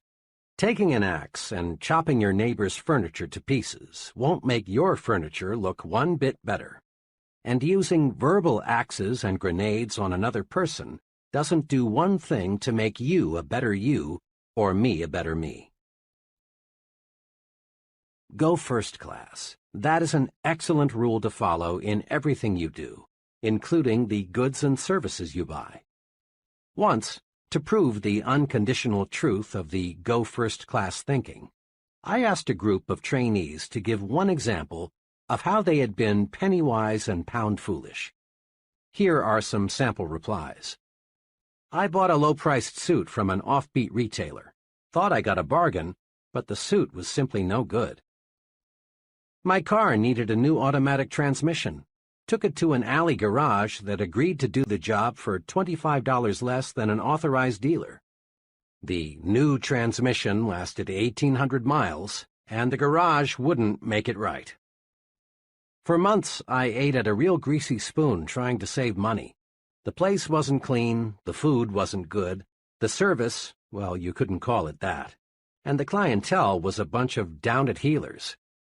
One day, a friend persuaded me to join him for lunch at one of the best restaurants in town. He ordered the businessman's lunch, so I did too. I was amazed at what I got. Good food, good service, good atmosphere, and for just a little more than I had been paying at the Greasy Spoon. I learned a big lesson. There were many other replies. One fellow reported that he got in trouble with the Bureau of Internal Revenue because he used a bargain accountant. Another went to a cut-rate doctor and later learned he had received a completely wrong diagnosis. Others related the costs of going second class in home repairs, hotels, and other goods and services. Of course, I've heard the argument many times, but I can't afford to go first class. The simplest answer is, you cannot afford to go any other way.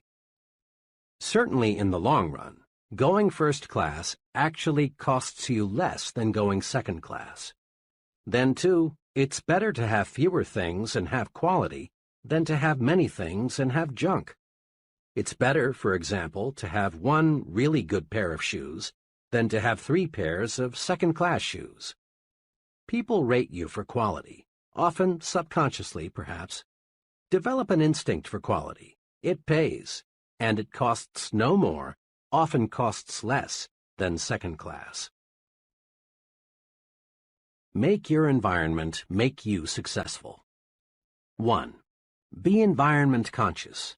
Just as body diet makes the body, mind diet makes the mind. 2. Make your environment work for you, not against you. Don't let suppressive forces, the negative, you can't do it people, make you think defeat. 3. Don't let small-thinking people hold you back. Jealous people want to see you stumble. Don't give them that satisfaction. 4. Get your advice from successful people. Your future is important. Never risk it with freelance advisors who are living failures. 5. Get plenty of psychological sunshine. Circulate in new groups. Discover new and stimulating things to do. 6. Throw thought poison out of your environment. Avoid gossip. Talk about people, but stay on the positive side. 7. Go first class in everything you do. You can't afford to go any other way. Chapter 8. Make your attitudes your allies. Can you read minds? Reading minds is easier than you think. Perhaps you've never thought of it, but you read the minds of other people, and they read your mind every day. How do we do it? We do it automatically, through attitude appraisals. Remember the song, "You Don't Need to Know the Language to Say You're in Love"? Bing Crosby made it famous some years ago. There's a whole bookful of applied psychology packed into those simple lyrics. You don't need to know the language to say you're in love. Anyone who's ever been in love knows that. And you don't need to know any language to say, I like you, or I despise you, or I think you're important, or unimportant, or I envy you. You don't need to know words or to use words to say, I like my job, or I'm bored, or I'm hungry. People speak without a sound. How we think shows through in how we act. Attitudes are mirrors of the mind. They reflect thinking. You can read the mind of the fellow sitting at a desk. You sense, by observing his expressions and mannerisms, how he feels toward his job. You can read the minds of salesmen, students, husbands, and wives. You not only can, you do. The expert actors, those in demand in movies and television year after year, in a sense, are not actors at all. They don't play their roles. Instead, they lose their own identity and actually think and feel like the character they are playing. They've got to. Else they'd look like phonies, and their ratings would plunge. Attitudes do more than show through. They sound through, too. A secretary does more than identify an office when she says, "Good morning, Mr. Shoemaker's office." In just 5 words, one secretary says, I like you. I'm glad you're calling. I think you are important. I like my job. But another secretary, saying exactly the same words, tells you, you bothered me. I wish you hadn't called. I'm bored with my job, and I don't like people who bother me. We read attitudes through expressions and voice tones and inflections. Here's why. In the long, long history of humankind, a speaking language, even remotely resembling what we use today, is a very recent invention. So recent, you might say, in terms of the great clock of time, that we developed a language only this morning.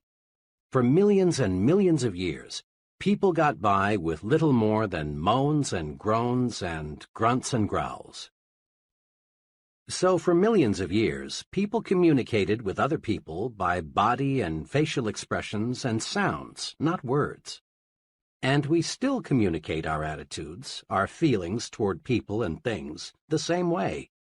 Aside from direct body contact, body movements, facial expressions, and sound are the only ways we have to communicate with infants. And those young ones show an uncanny ability to spot the phony. Professor Irwin H. Shell, one of America's most respected authorities on leadership, says, "Obviously, there is something more than facilities and competence that makes for accomplishment. I have come to believe that this linkage factor, this catalyst, if you will, can be defined in a single word, attitude. When our attitude is right, our abilities reach a maximum of effectiveness, and good results inevitably follow." Attitudes do make the difference. Salesmen with the right attitude beat their quotas. Students with the right attitude make A's. Right attitudes pave the way to really happy married life. Right attitudes make you effective in dealing with people, enable you to develop as a leader. Right attitudes win for you in every situation. Grow these 3 attitudes. Make them your allies in everything you do. 1. Grow the attitude of, "I'm activated." 2. Grow the attitude of, "You are important." 3. Grow the attitude of, "Service first." Now, let's see how. Years ago, when I was a college sophomore, I enrolled in an American history class. I remember the class vividly, not because I learned much about American history, but because, in an unusual way, I learned this basic principle of successful living. To activate others, you must first activate yourself. The history class was very large, and it was held in a fan-shaped auditorium. The professor, who was a middle-aged fellow and apparently well-educated, was nevertheless pathetically dull. Rather than interpret history as an alive, fascinating subject, the professor merely cited one dead fact after another. It was a frightful wonder how he could possibly make such an interesting subject so terribly dull, but he did. You can imagine the effect the professor's boredom had on the students. Talking and sleeping got so out of hand that the professor had 2 assistants patrol the aisles to break up student conversations and wake up those who had dozed off. Occasionally, the professor would stop and, shaking his finger at the class, would say, "I'm warning you, you've got to pay attention to what I say. You've got to stop this talking, and that's all there is to it." This, of course, made little impression on his students, many of whom, as veterans, had gambled their lives only months before, had made history on islands and in bombers. As I sat there watching this potentially great, wonderful experience turn into a disgusting farce, I found myself wrestling with the question, why are the students ignoring what the professor has to say? The answer came. The students had no interest in what the professor was saying because the professor himself had no interest. He was bored with history, and it showed through. To activate others, to get them to be enthusiastic, you must first be enthusiastic yourself. Over the years, I've tested this principle in hundreds of different situations. It always holds true. A man who lacks enthusiasm never develops it in another. But a person who is enthusiastic soon has enthusiastic followers. The enthusiastic salesman need never worry about unenthusiastic buyers. The enthusiastic teacher need never worry about disinterested students. The activated minister need never be distressed by a sleepy congregation. Enthusiasm can make things 1,100% better. 2 years ago, employees in a business I'm acquainted with donated $94.35 to the Red Cross. This year, the same employees, with just about the same payroll, donated almost $1,100, an increase of 1,100%. The drive captain, who collected only $94.35, was totally lacking in enthusiasm. He made remarks like, "I suppose it's a worthwhile organization. I've never had any direct contact with it. It's a big organization, and they collect a lot from the wealthy, so I suppose it's not too important if you contribute. If you can make a donation, see me." This fellow did nothing to inspire anyone to want to join the Red Cross and do it in a big way. This year's drive captain was a different sort. He had enthusiasm. He gave examples of case histories that showed how the Red Cross pitches in when disaster strikes. He showed how the Red Cross depends on donations from everyone. He asked the employees to be guided in giving by how much they would be willing to give their neighbor if disaster should strike him. He said, "Look what the Red Cross has done." Notice, he did not beg. He did not say, "Each of you is expected to donate XX dollars." All he did was to show enthusiasm about the importance of the Red Cross. Success just naturally followed. Think for a moment about a club or a civic organization you know that is fading away. Chances are, all it needs is enthusiasm to bring it back to life.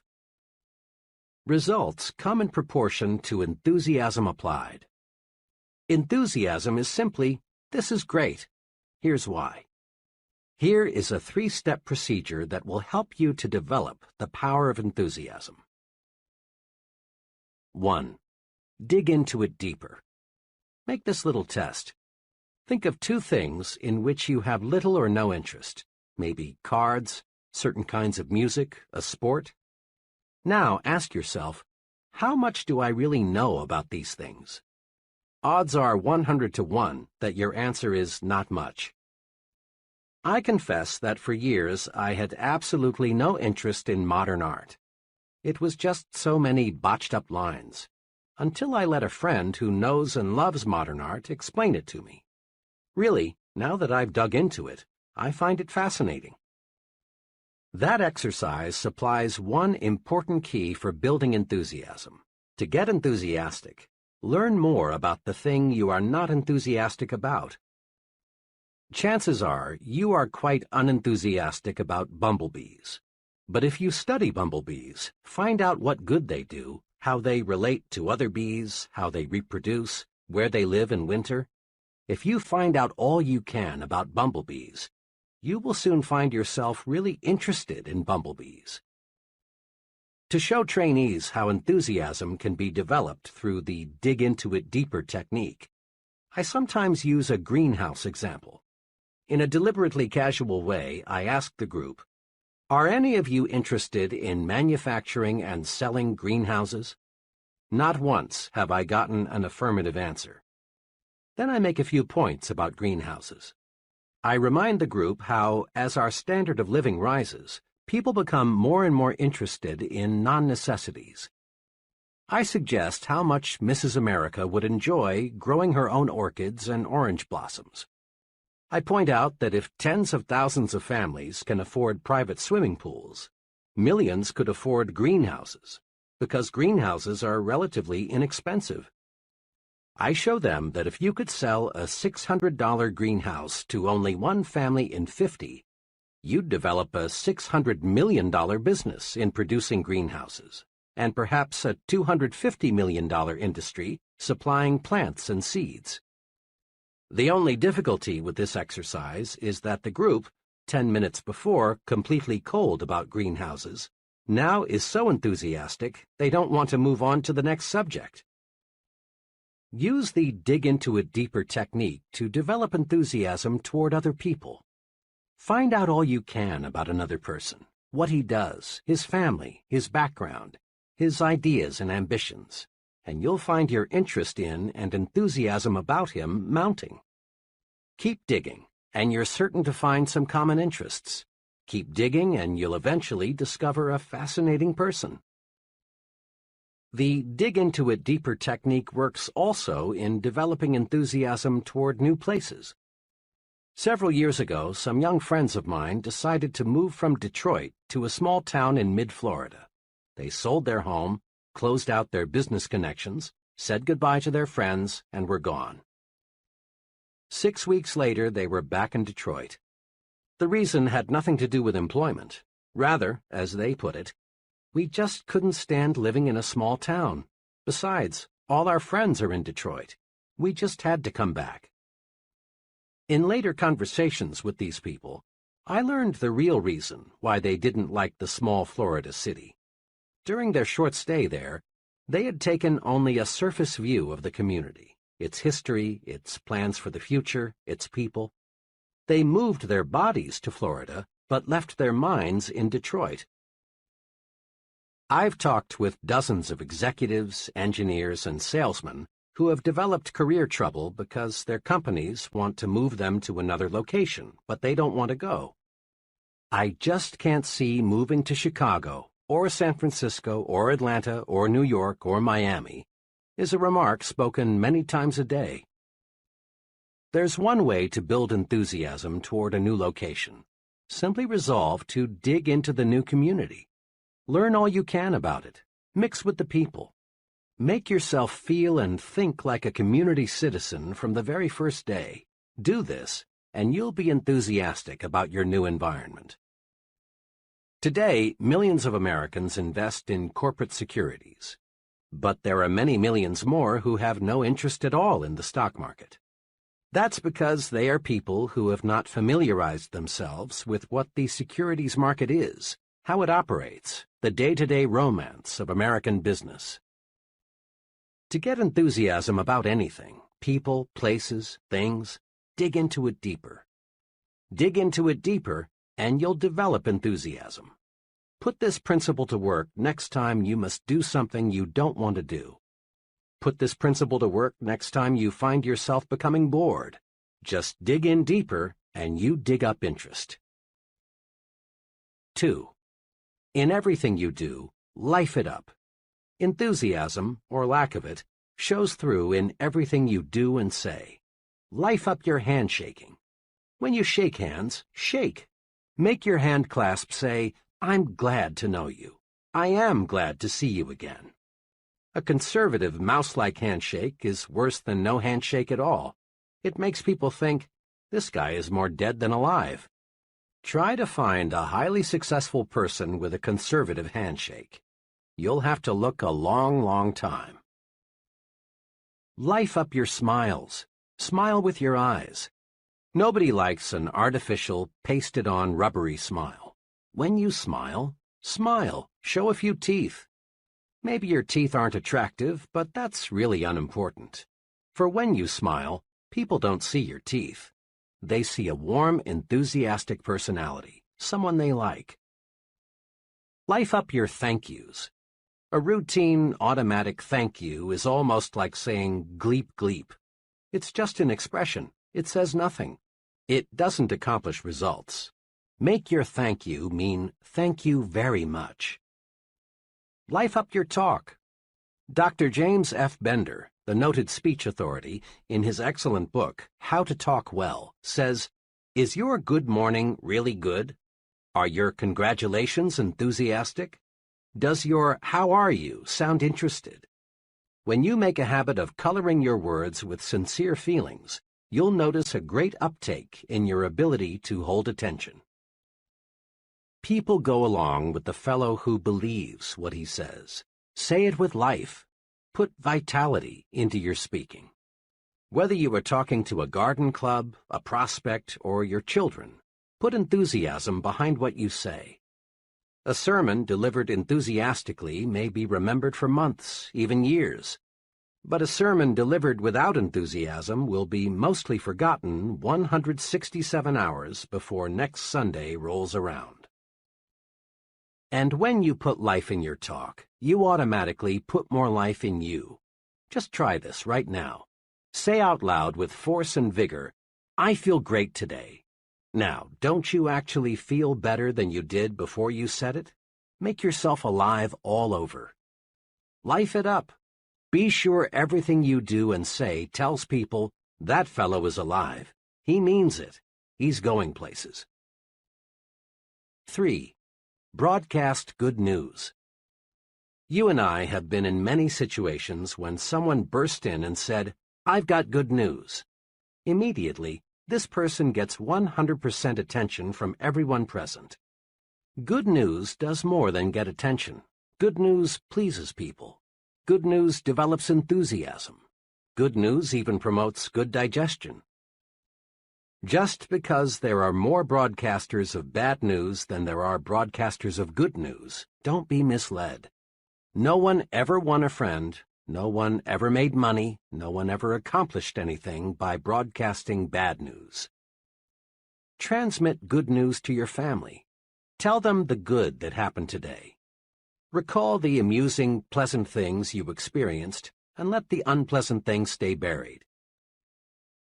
Spread good news. It's pointless to pass on the bad. It only makes your family worry, makes them nervous. Bring home some sunlight every day. Ever notice how seldom children complain about the weather? They take hot weather in stride until the negative news corps educate them to be conscious of unpleasant temperatures. Make it a habit always to speak favorably about the weather, regardless of what the weather actually is. Complaining about the weather makes you more miserable, and it spreads misery to others. Broadcast good news about how you feel. Be an I feel great person.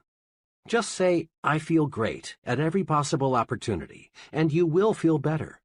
By the same token, tell people, I feel awful, just awful, and you will feel worse. How we feel is in large part determined by how we think we feel. Remember, too, that other people want to be around alive, enthusiastic people. Being around complainers and half-dead people is uncomfortable.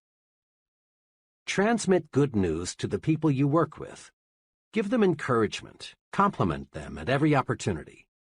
Tell them about the positive things the company is doing. Listen to their problems. Be helpful. Encourage people and win their support. Pat them on the back for the job they're doing. Give them hope. Let them know you believe they can succeed, that you have faith in them. Practice relieving worriers. Make this little test regularly to keep you on the right track. Whenever you leave a person, ask yourself, does that person honestly feel better because he has talked with me? This self-training device works. Apply it when talking with employees, associates, your family, customers, even with casual acquaintances. A salesman friend is a real good news broadcaster. He calls on his customers every month and always makes it a rule to have some good news to pass along. Examples. I met one of your good friends last week. He said to tell you hello. Since I was here last, big things have happened. Over 350,000 new babies were born last month, and more babies means more business for both of us.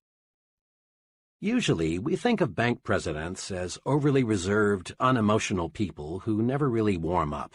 Not so with one bank president. His favorite way to answer the phone is to say, "Good morning, it's a wonderful world. May I sell you some money?" Improper for a banker? Some might say so. But let me point out that the banker who uses this greeting is Mills Lane, Jr., president of the Citizens and Southern Bank, the largest in the entire Southeast. Good news gets good results. Broadcast it. The president of a brush manufacturing company I visited recently had this maxim neatly framed on his desk facing the visitor's chair. Give me a good word or none at all. I complimented him, saying that I thought the maxim was a clever way to encourage people to be optimistic. He smiled and said, "It is an effective reminder, but from where I sit, this is even more important." He turned the frame around so I could see it from his side of the desk. It said, "Give them a good word or none at all." Broadcasting good news activates you, makes you feel better. Broadcasting good news makes other people feel better too. Grow the you are important attitude. This is a fact of paramount significance. Each human being, whether he lives in India or Indianapolis, whether he's ignorant or brilliant, civilized or uncivilized, young or old, has this desire. He wants to feel important. Ponder on that. Everyone, yes, everyone, your neighbor, you, your wife, your boss, has a natural desire to feel he is somebody. The desire to be important is man's strongest, most compelling non-biological hunger. Successful advertisers know that people crave prestige, distinction, recognition. Headlines that produce sales read like this: "For smart young homemakers, persons with distinctive tastes use, you want only the best. Be the envy of everyone. For women who want to be envied by women and admired by men." These headlines, in effect, tell people, buy this product, and you put yourself in the important class. Satisfying the craving, the hunger, to be important, carries you forward to success. It is basic equipment in your success tool chest. Yet, even though displaying the attitude "you are important" gets results, and even though it costs nothing, few persons use it. A little fill-in is needed here to show why. On the philosophical side, our religions, our laws, our entire culture are based on the belief of the importance of the individual. Suppose, for example, you were flying your own plane and were forced down in an isolated mountain region. As soon as your accident was known, a large-scale search for you would begin. No one would ask, "Is that fellow important?" Without knowing anything about you except that you are a human being, helicopters, other aircraft, and searching parties on foot would begin looking for you. And they would keep on looking for you, spending thousands of dollars in the process, until they found you, or until not one trace of hope remained. When a little child wanders off into a woods, falls into a well, or gets into some other dangerous predicament, no one is concerned with whether or not the child comes from an important family. Every effort is made to rescue the child because every child is important. It's not too wild a guess that of all living creatures, probably not more than 1 in 10 million is a human being. A person is a biological rarity. He is important in God's scheme of things. Now, let's look at the practical side. When most people shift their thinking from philosophical discussions to everyday situations, they tend to forget, unfortunately, their ivory tower concepts of the importance of individuals.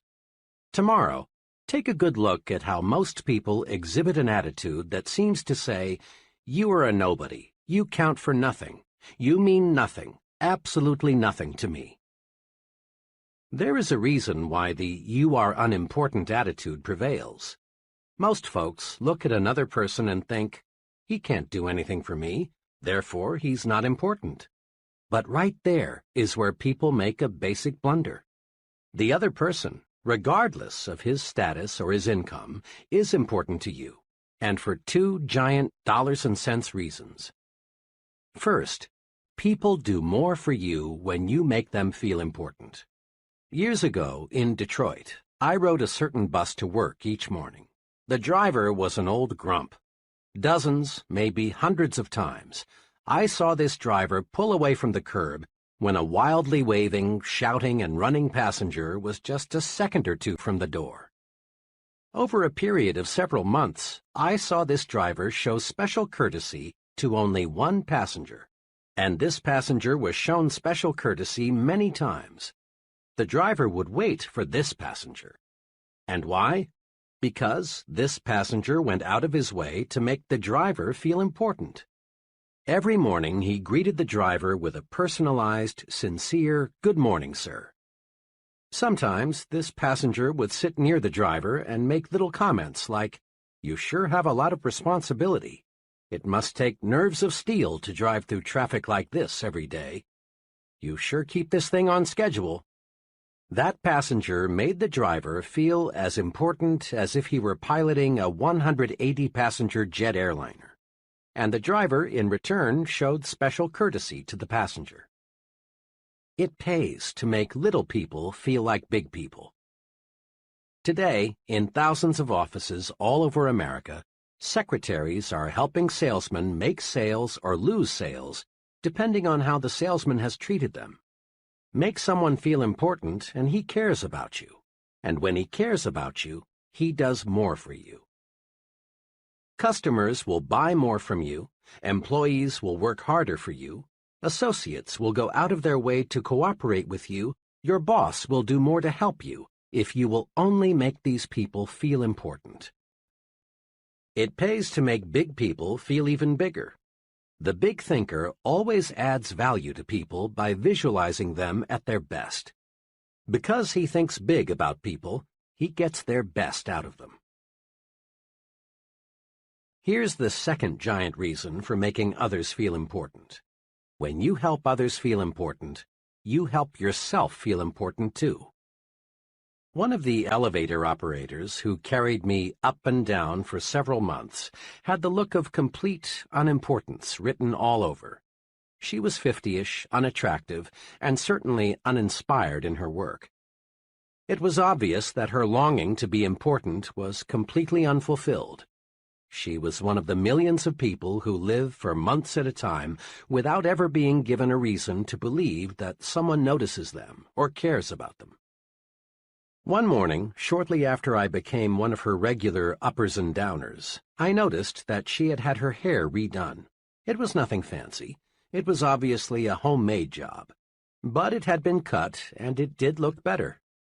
So I said, "Miss S." Note, I had learned her name. "I do like what you've done to your hair. It really looks fine." She blushed, said, "Thank you, sir," and nearly missed her next stop. She appreciated the compliment.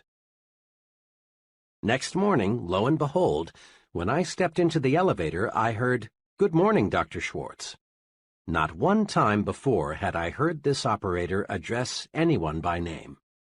And in the remaining months that I had an office in the building, I never heard anyone called by name except me. I had made the operator feel important.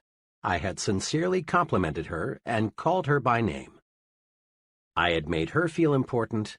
Now she was repaying me by making me feel important. Let's not kid ourselves. People who do not have a deep-down feeling of self-importance are slated for mediocrity. Again and again, this point must be driven home. You must feel important to succeed. Helping others to feel important rewards you because it makes you feel more important. Try it and see. Here's how to do it. 1. Practice appreciation. Make it a rule to let others know you appreciate what they do for you. Never, never let anyone feel he is taken for granted. Practice appreciation with a warm, sincere smile.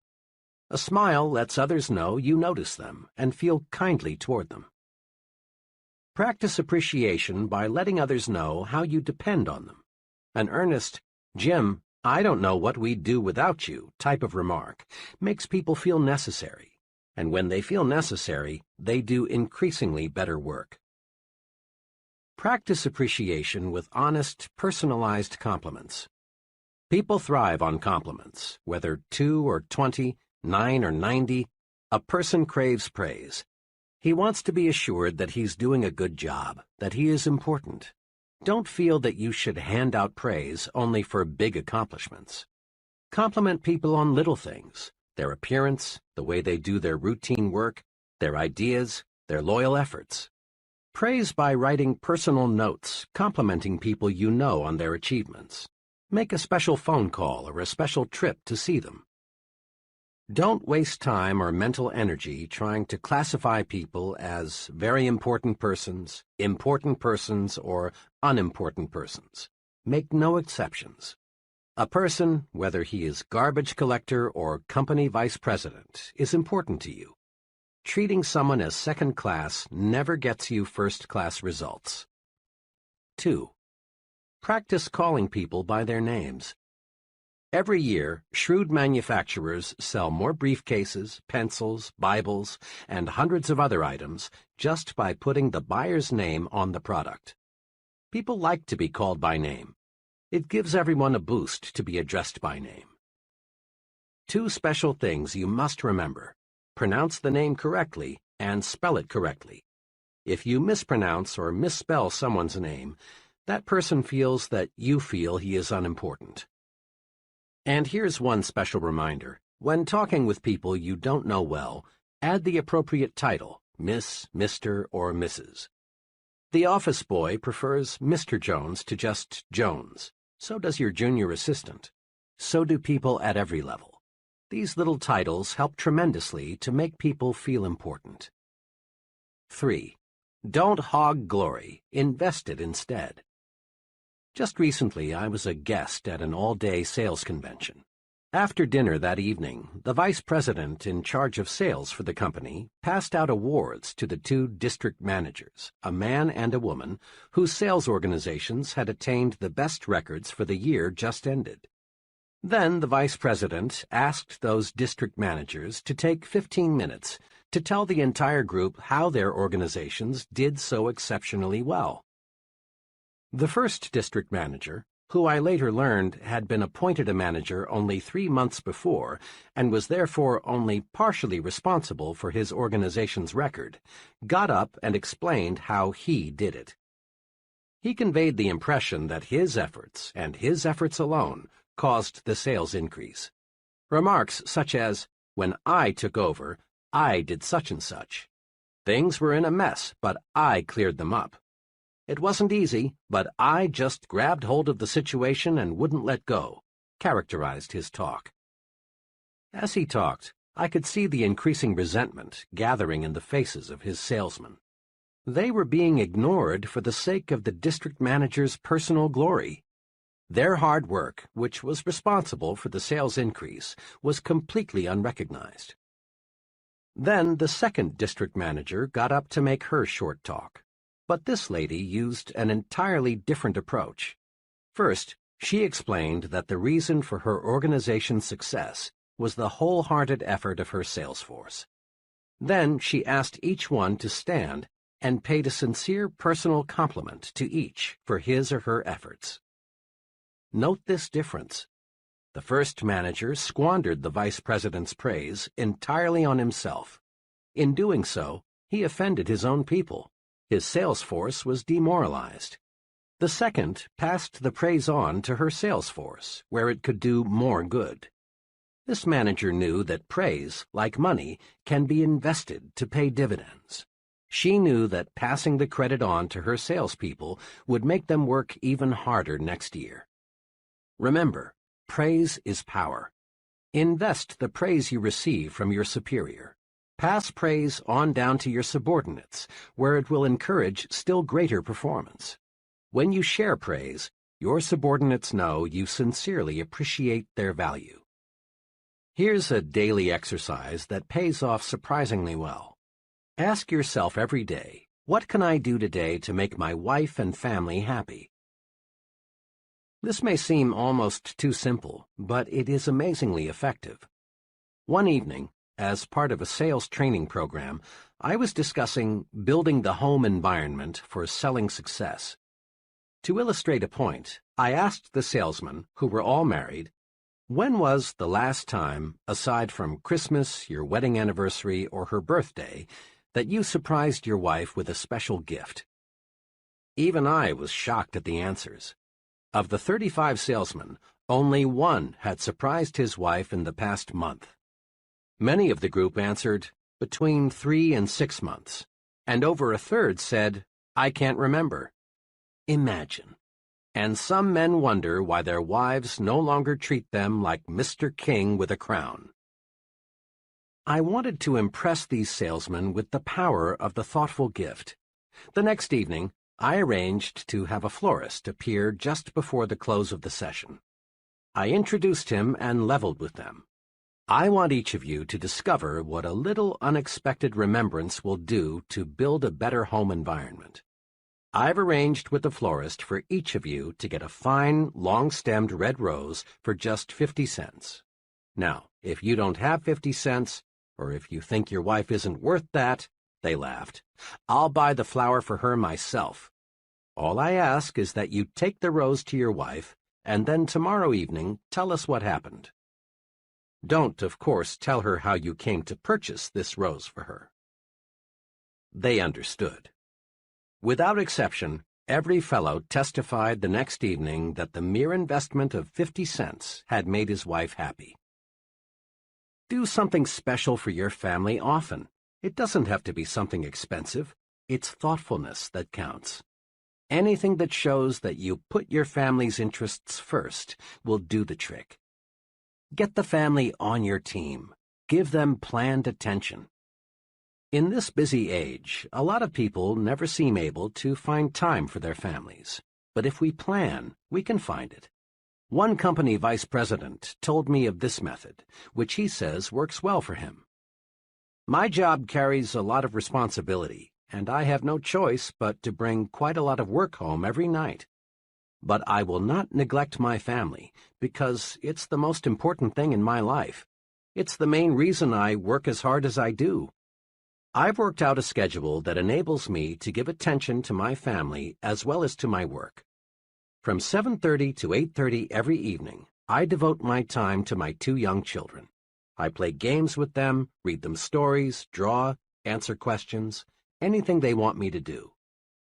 After an hour with those kids of mine, they're not only satisfied, but I'm 100% fresher. At 8:30 they trot off to bed, and I settle down to work for 2 hours. At 10:30 I quit working and spend the next hour with my wife. We talk about the kids, her various activities, our plans for the future.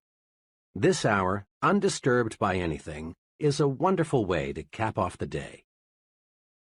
I also reserve Sundays for my family. The whole day is theirs. I find my organized program for giving my family the attention it deserves is good not only for them, but also good for me. It gives me new energy. Want to make money? Then get the put service first attitude. It's perfectly natural, in fact, it's highly desirable, to want to make money and accumulate wealth. Money is power to give your family and yourself the standard of living they deserve. Money is power to help the unfortunate. Money is one of the means to living life fully. Once criticized for urging people to make money, the great minister Russell H. Conwell, author of Acres of Diamonds, said, "Money printed your Bible, money builds your churches, money sends your missionaries, and money pays your preachers, and you would not have many of them either if you did not pay them." The person who says he wants to be poor usually suffers from a guilt complex or a feeling of inadequacy. He's like the youngster who feels he can't make A's in school or make the football team, so he pretends he doesn't want to make A's or play football. Money, then, is a desirable objective. What's puzzling about money is the backward approach so many people use in trying to make it. Everywhere you see people with a money-first attitude. Yet these same people always have little money. Why? Simply this. People with a money-first attitude become so money-conscious that they forget money can't be harvested unless they plant the seeds that grow the money. And the seed of money is service. That's why put service first is an attitude that creates wealth. Put service first, and money takes care of itself. One summer evening, I was traveling by car through Cincinnati. It was time for a gas-up. I stopped at an ordinary-looking but surprisingly busy service station. 4 minutes later, I knew why this particular service station was so popular. After filling my car with gasoline, checking under the hood, and cleaning the outside of my windshield, the attendant walked around to my side of the car and said, "Pardon me, sir, it's been a dusty day. Let me clean the inside of your windshield." Quickly and efficiently, he did a thorough job of cleaning the inside of my windshield, something not one service station attendant in 100 ever does. This little special service did more than improve my night visibility, and it improved a lot. It made me remember this station. It so happened that I made 8 trips through Cincinnati during the next 3 months. Each time, of course, I stopped at this station, and each time I got more service than I expected to get. Interesting, too, was the fact that each time I stopped, once it was 4 a.m., there were other automobiles filling up also. In all, I probably purchased about 100 gallons of gasoline from this station. The first time I stopped, the attendant could have thought to himself, "This guy is from out of state. Odds are 20 to 1 that he'll never be back. Why do more than give him the routine treatment? He's only a one-time customer." But the attendants in that station didn't think that way. They put service first, and that's why they were busy pumping gasoline while other stations looked almost deserted. If the gasoline was any better than a dozen other brands, I didn't notice it, and the price was competitive. The difference was service, and it was obvious that service was paying off in profits. When the attendant on my first visit cleaned the inside of my windshield, he planted a money seed. Put service first, and money takes care of itself, always. The put service first attitude pays off in all situations. In one of my first jobs, I worked closely with another young fellow, whom I'll call F.H. F.H. was like many persons you know. He was preoccupied with why he needed more money instead of being preoccupied with ways to make money. Each week, F.H. spent hours of company time working on his personal budget problems. His favorite topic of conversation was, "I'm the most underpaid man here. Let me tell you why." F.H. had the not uncommon attitude of, "This is a big company. It's netting millions. It's paying a lot of people big salaries, so it ought to pay me more, too." F.H. had been passed over several times for pay increases. Finally, one day he decided that it was high time he went in there and demanded more money. About 30 minutes later, F.H. was back, all heated up. His expression made it obvious that next month's check would look exactly like this month's check. Immediately, F.H. began to let go. Boy, am I mad. What do you suppose the old man said when I told him I wanted more money? He had the gall to ask me, "Why do you believe you are justified in asking for an increase?" I gave him plenty of reasons, F.H. went on. I told him I'd been passed over when others around here were getting pay raises. I told him my bills are getting larger and my paycheck isn't. And I told him that I do everything around here they ask me to do. Can you beat that? I need a raise, but instead of paying me more, they give out raises to other guys around here who don't need it half as much as I do. Why, the way he acted, F.H. continued, you'd think I was asking for charity. All he would say is, "When your record shows that you deserve more money, you'll get more money." Sure, I could do a better job if they paid me for it, but only a fool does something he isn't paid for. F.H. is an example of the breed that is blind to the how of making money. His last remark sums up his mistake. In effect, F.H. wanted the company to pay him more, and then he would produce more. But this is not how the system works. You don't get a raise on the promise of better performance. You get a raise only by demonstrating better performance. You can't harvest money unless you plant the seeds that grow money. And the seed of money is service. Put service first, and money takes care of itself. Consider which producers make the money from movies. The get-rich-quick producer proceeds to make a picture. Putting money ahead of entertainment, service, he cuts corners everywhere.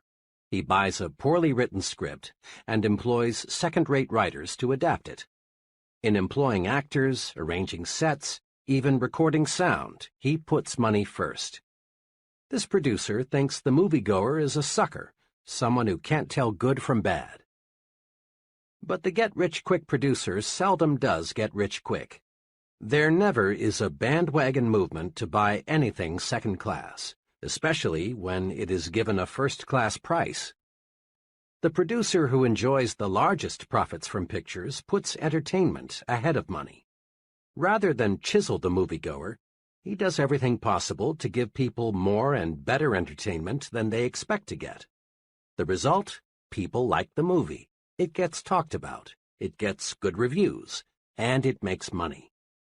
Again, put service first, and money takes care of itself.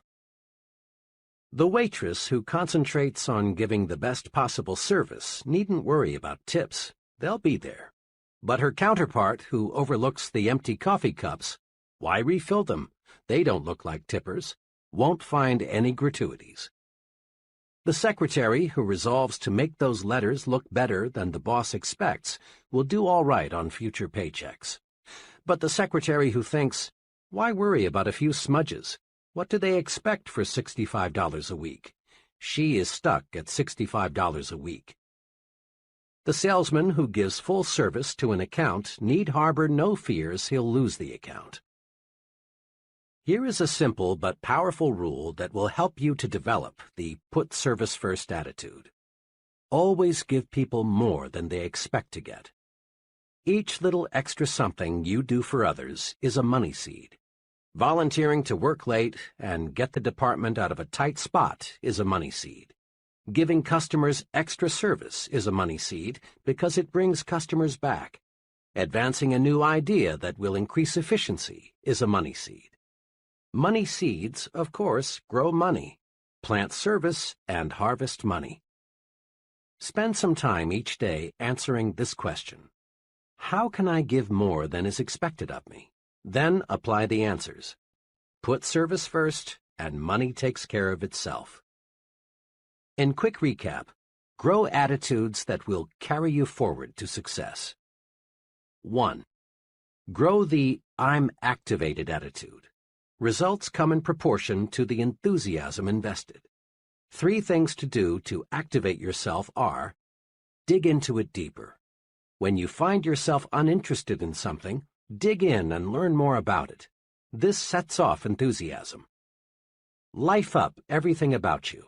Your smile, your handshake, your talk, even your walk. Act alive. Broadcast good news. No one ever accomplished anything positive telling bad news. 2. Grow the you are important attitude. People do more for you when you make them feel important. Remember to do these things. Show appreciation at every opportunity. Make people feel important. Call people by name. 3. Grow the service-first attitude and watch money take care of itself. Make it a rule in everything you do. Give people more than they expect to get. Chapter 9. Think right toward people. Here is a basic rule for winning success. Let's mark it in the mind and remember it. The rule is: success depends on the support of other people. The only hurdle between you and what you want to be is the support of others. Look at it this way. An executive depends on people to carry out his instructions. If they don't, the company president will fire the executive, not the employees. A salesman depends on people to buy his product. If they don't, the salesman fails. Likewise, a college dean depends on professors to carry forward his educational program. A politician depends on voters to elect him. A writer depends on people to read what he writes. A chain store magnate got to be a chain store magnate because employees accepted his leadership and consumers accepted his merchandising program. There were times in history when a person could gain a position of authority through force and hold it with force and/or threats of force. In those days, a man either cooperated with the leader or risked literally losing his head. But today, remember, a person either supports you willingly or he doesn't support you at all. Now it's time to ask, granted, I depend on others in order to achieve the success I want. But what must I do to get these people to support me and accept my leadership? The answer, wrapped up in one phrase, is think right toward people. Think right toward people, and they will like and support you. This chapter shows how. Thousands of times daily, a scene like this takes place. A committee or group is in session. The purpose, to consider names for a promotion, a new job, a club membership, an honor, someone to be the new company president, the new supervisor, the new sales manager. A name is placed before the group. The chairman asks, "What is your feeling about so-and-so?" Comments come forth. For some names, there are positive remarks, such as, "He's a good fellow. People there speak highly of him. He has a good technical background, too." Mr. F. "Oh, he's a personable sort of man, very human. I believe he would fit in well with our group." Some names draw negative, lukewarm statements. "I think we should investigate that fellow carefully. He doesn't seem to get along too well with people. I know he has a good academic and technical background. I don't question his competence, but I am concerned about the acceptance he would receive. He doesn't command much respect from people." Now, here is an exceptionally important observation. In at least 9 cases out of 10, the likability factor is the first thing mentioned. And in an overwhelmingly large number of cases, the likability factor is given far more weight than the technical factor. This holds true even in selecting scholars for university professorships. In my own academic experience, I've sat in on a considerable number of occasions when names for new faculty personnel were under question. When a name came up, the group would weigh most carefully thoughts such as, will he fit in? Will students like him? Will he cooperate with others on the staff? Unfair? Unacademic? No. If the fellow isn't likable, he can't be expected to get through to his students with maximum effectiveness. Mark this point well. A person is not pulled up to a higher-level job, rather he is lifted up. In this day and age, nobody has time or patience to pull another up the job ladder, degree by painful degree. The individual is chosen whose record makes him stand higher than the rest. We are lifted to higher levels by those who know us as likable, personable individuals. Every friend you make lifts you just one notch higher, and being likable makes you lighter to lift. Successful people follow a plan for liking people. Do you? People who reach the top don't discuss much their techniques for thinking right toward people. But you would be surprised how many really big people have a clear, definite, even written plan for liking people. Consider the case of President Lyndon Johnson. Long before he became president, Johnson, in the process of developing his amazing power of personal persuasion, developed his own 10-point formula for success. His rules, which even a casual observer of the president can see are practiced in everything he does, are quoted directly. 1.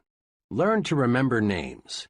Inefficiency at this point may indicate that your interest is not sufficiently outgoing. 2. Be a comfortable person, so there is no strain in being with you. Be an old shoe kind of individual. 3. Acquire the quality of relaxed, easygoing, so that things do not ruffle you. 4. Don't be egotistical. Guard against the impression that you know it all. 5. Cultivate the quality of being interesting so people will get something of value from their association with you. 6. Study to get the scratchy elements out of your personality, even those of which you may be unconscious. 7. Sincerely attempt to heal, on an honest basis, every misunderstanding you have had or now have. Drain off your grievances. 8. Practice liking people until you learn to do so genuinely. 9. Never miss an opportunity to say a word of congratulation upon anyone's achievement, or express sympathy in sorrow or disappointment. 10. Give spiritual strength to people, and they will give genuine affection to you. Living these 10 simple but tremendously powerful like-people rules makes President Johnson easier to vote for, easier to support in Congress. Living these 10 rules makes President Johnson easier to lift. Listen to these rules again. Notice that there's no get-even philosophy here. There's no let the other fellow come to me to patch up differences. There's no I know it all, other people are stupid. Big people, those on top in industry, the arts, sciences, and politics, are human, warm. They specialize in being likable. But don't try to buy friendship. It's not for sale. Giving gifts is a wonderful practice if the gift is backed up with genuine sincerity, a liking to give, and liking for the person to whom it is given. But without real sincerity, the gift is often regarded as nothing more than a payoff or a bribe. Last year, just a few days before Christmas, I was in the office of the president of a medium-sized trucking firm. Just as I was about to leave, in marched a delivery man with a gift of liquid refreshment from a local tire recapping firm. My friend was obviously provoked, and with a certain amount of chill in his voice, asked the delivery man to return the gift to its sender. After the delivery man left, my friend hastened to explain to me, "Don't misunderstand. I like to give gifts, and I like to get them." Then he named a number of gifts he had already received from business friends that Christmas. "But," he went on, "when the gift is just an attempt to get my business, an obvious bribe, I don't want it. I quit doing business with that firm 3 months ago, because their work isn't what it should be, and I don't like the employees. But their salesman keeps on calling. What burns me," he continued, "is that last week that same blank salesman was in here and had the gall to say, 'I sure would like to get your business back. I'm going to tell Santa to be real good to you this year.' If I hadn't sent their booze back, the first thing that so-and-so would have said to me next time he's in is, 'I'll bet you enjoyed our gift, didn't you?' Friendship can't be bought, and when we try, we lose in 2 ways. 1, we waste money. 2, we create contempt. Take the initiative in building friendships. Leaders always do. It's easy and natural for us to tell ourselves, let him make the first move. Let them call us. Let her speak first. It's easy, too, virtually, to ignore other people. Yes, it's easy and natural, but it isn't right thinking toward people. If you follow the rule of letting the other person build the foundation for friendship, you may not have many friends. Actually, it's a mark of real leadership to take the lead in getting to know people. Next time you are in a large group, observe something very significant. The most important person present is the one person most active in introducing himself. It's always a big person who walks up to you, offers his hand, and says, "Hello, I'm Jack R." Digest this observation for a moment, and you'll discover the reason the fellow is important is that he works at building friendships. Think right toward people. As a friend of mine expresses it, I may not be very important to him, but he's important to me. That's why I've got to get to know him. Have you ever noticed how people freeze while waiting for elevators? Unless they are with someone they know, most folks never say anything to the person standing beside them. One day, I resolved to do a little experimenting. I resolved to say something to the stranger who was waiting as I was. I kept track of his reaction 25 consecutive times, and 25 times I got back a positive, friendly response. Now, talking to strangers may not be very urbane, but most people like it nevertheless. And here is the big payoff. When you make a pleasant remark to a stranger, you make him feel 1 degree better. This makes you feel better and helps you relax. Every time you say something pleasant to another person, you compensate yourself. It's like warming up your automobile on a cold morning. Here are 6 ways to win friends by exercising just a little initiative. 1. Introduce yourself to others at every possible opportunity, at parties, meetings, on airplanes, at work, everywhere. 2. Be sure the other person gets your name straight. 3. Be sure you can pronounce the other person's name the way he pronounces it. 4. Write down the other person's name, and be mighty sure you have it spelled correctly. People have a fetish about the correct spelling of their own names. If possible, get his address and phone number also. 5. Drop a personal note or make a phone call to the new friends you feel you want to know better. This is an important point. Most successful people follow through on new friends with a letter or a phone call. 6. And last but not least, say pleasant things to strangers. It warms you up and gets you ready for the task ahead. Putting these 6 rules to work is really thinking right about people. To be sure, it is not the way the average person thinks. Mr. Average never takes the initiative in making introductions. He waits for the other person to introduce himself first. Take the initiative. Be like the successful. Go out of your way to meet people. And don't be timid. Don't be afraid to be unusual. Find out who the other person is, and be sure he knows who you are.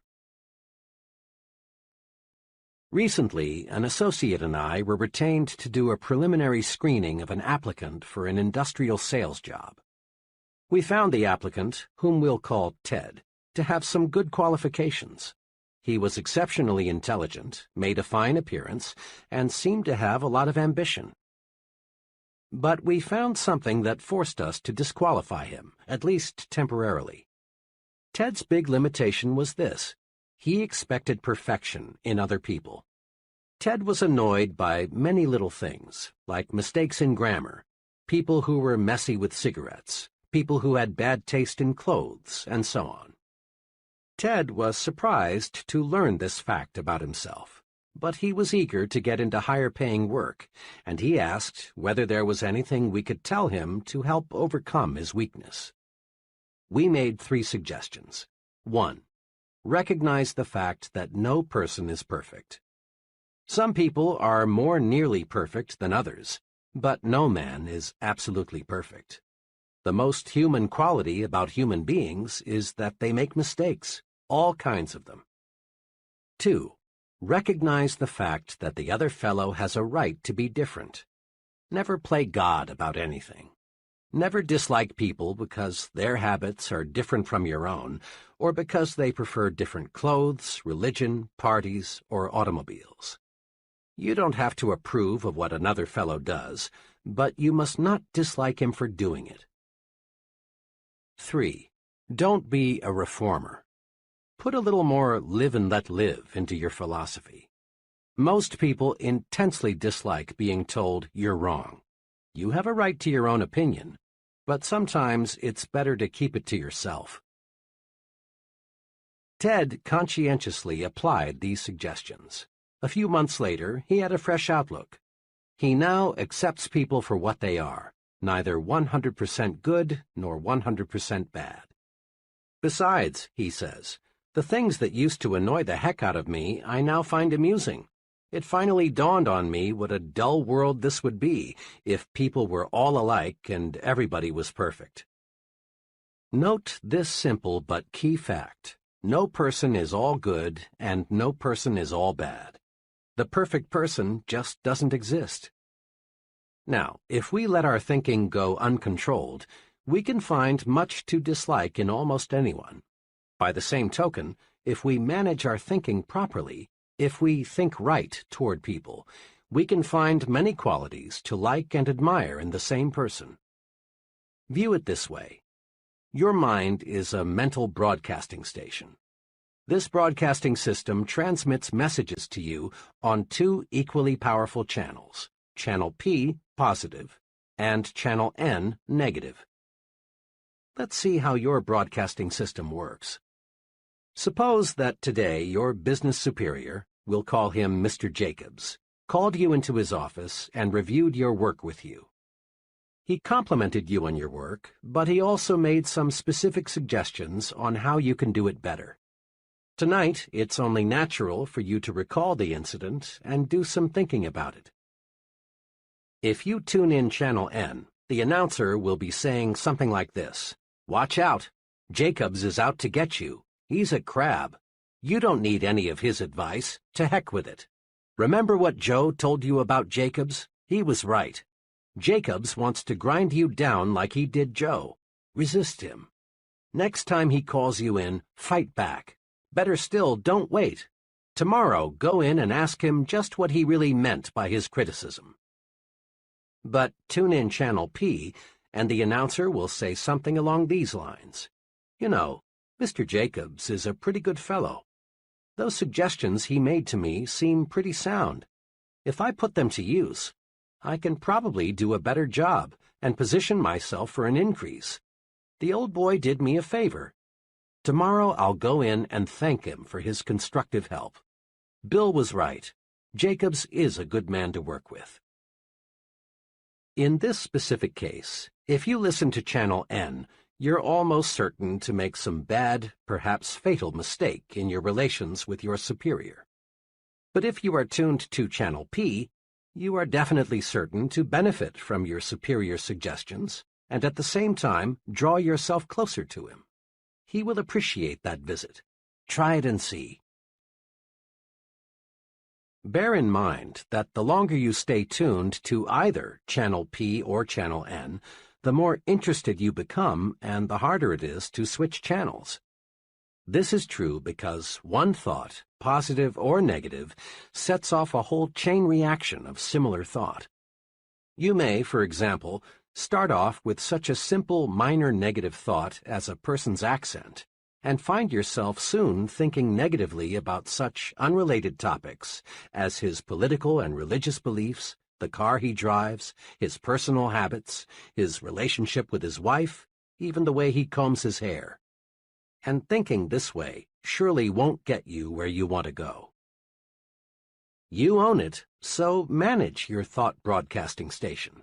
When your thoughts turn to people, make Channel P your listening habit.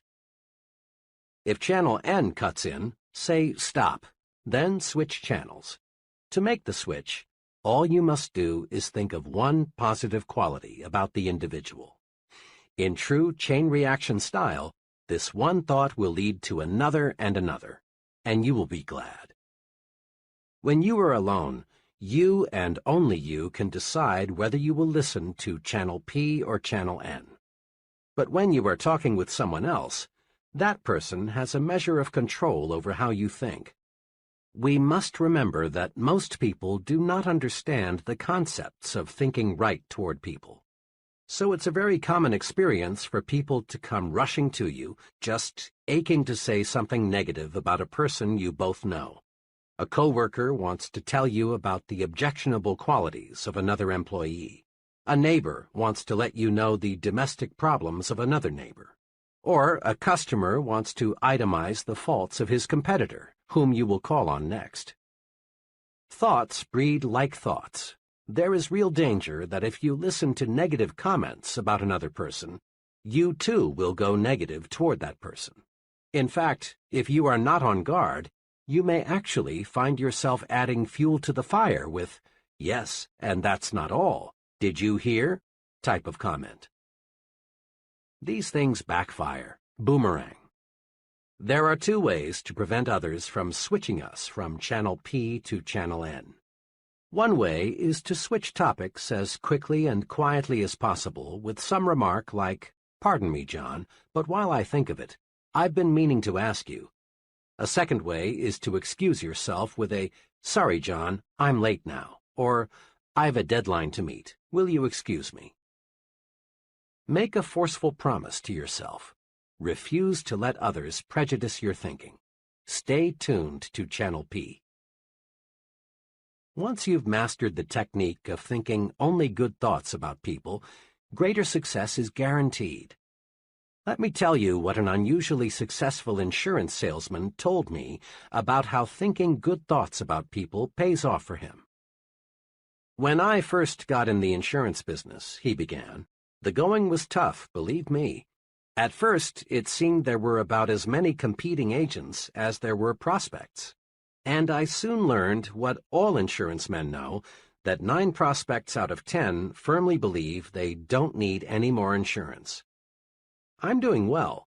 But let me tell you, it's not because I know a lot about the technical side of insurance. That's important, don't misunderstand me. But there are men trying to sell insurance who know policies and contracts better than I.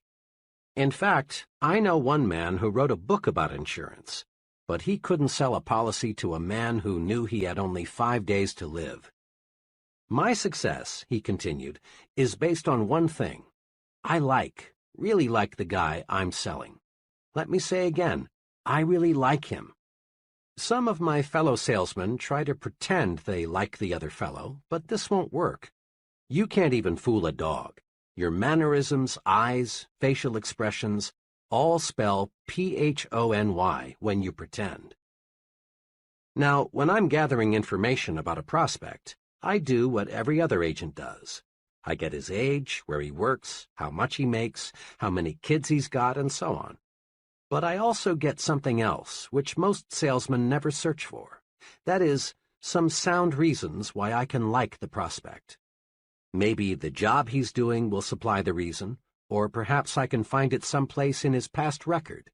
But I find some good reasons to like him. Then, whenever my attention is focused on the prospect, I review the reasons why I like him. I build a likable image of the prospect before I say one word to him about insurance. This little technique works. Because I like him, he, sooner or later, likes me. Pretty soon, instead of sitting across the table from him, I'm on the same side with him, and we're working out his insurance plan together. He trusts and believes in my judgment because I am a friend. Now, people don't always accept me right off the bat, but I've found that so long as I continue to like a fellow, he'll come around and we can get down to business. Just last week, my friend went on, I was making the third call on a difficult prospect. He met me at the door, and before I could even say good evening, he proceeded to give me hell. He went on, not even stopping for a breath until he had run down and finished with, "And don't ever come back here again." After he had said that, I just stood there looking into his eyes for about 5 seconds, and then said softly and with genuine sincerity, because I meant it, "But Mr. S., I'm calling tonight as your friend." Yesterday, he bought a $250,000 endowment policy. Saul Polk is popularly called the appliance king of Chicago. Starting with nothing, Saul Polk now sells millions of dollars worth of appliances in a year in metropolitan Chicago. Saul Polk credits a lot of his success to his attitude toward shoppers. "Customers," says Mr. Polk, "should be treated like they are guests in my home." Isn't that thinking toward people? And isn't it about the simplest success formula one can put to work? Just treat customers like guests in your home. This technique works outside the store, too.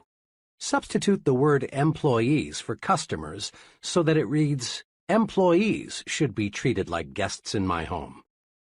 Give first-class treatment to your employees, and you get first-class cooperation, first-class output. Think first-class about everyone around you, and you'll receive first-class results in return. One of the reviewers of an early version of this book is a close personal friend who owns his own business management consulting firm. When he read the above illustration, he commented, "That's the positive result of liking and respecting people." Let me give you a personal experience of a friend of mine which shows what happens if you don't like and admire people. His experience has a big point. Here it is. My firm obtained a contract to provide consulting services to a relatively small soft drink bottling concern. The contract was substantial. The client had little formal education. His business was in bad shape, and in recent years he had made some very costly mistakes.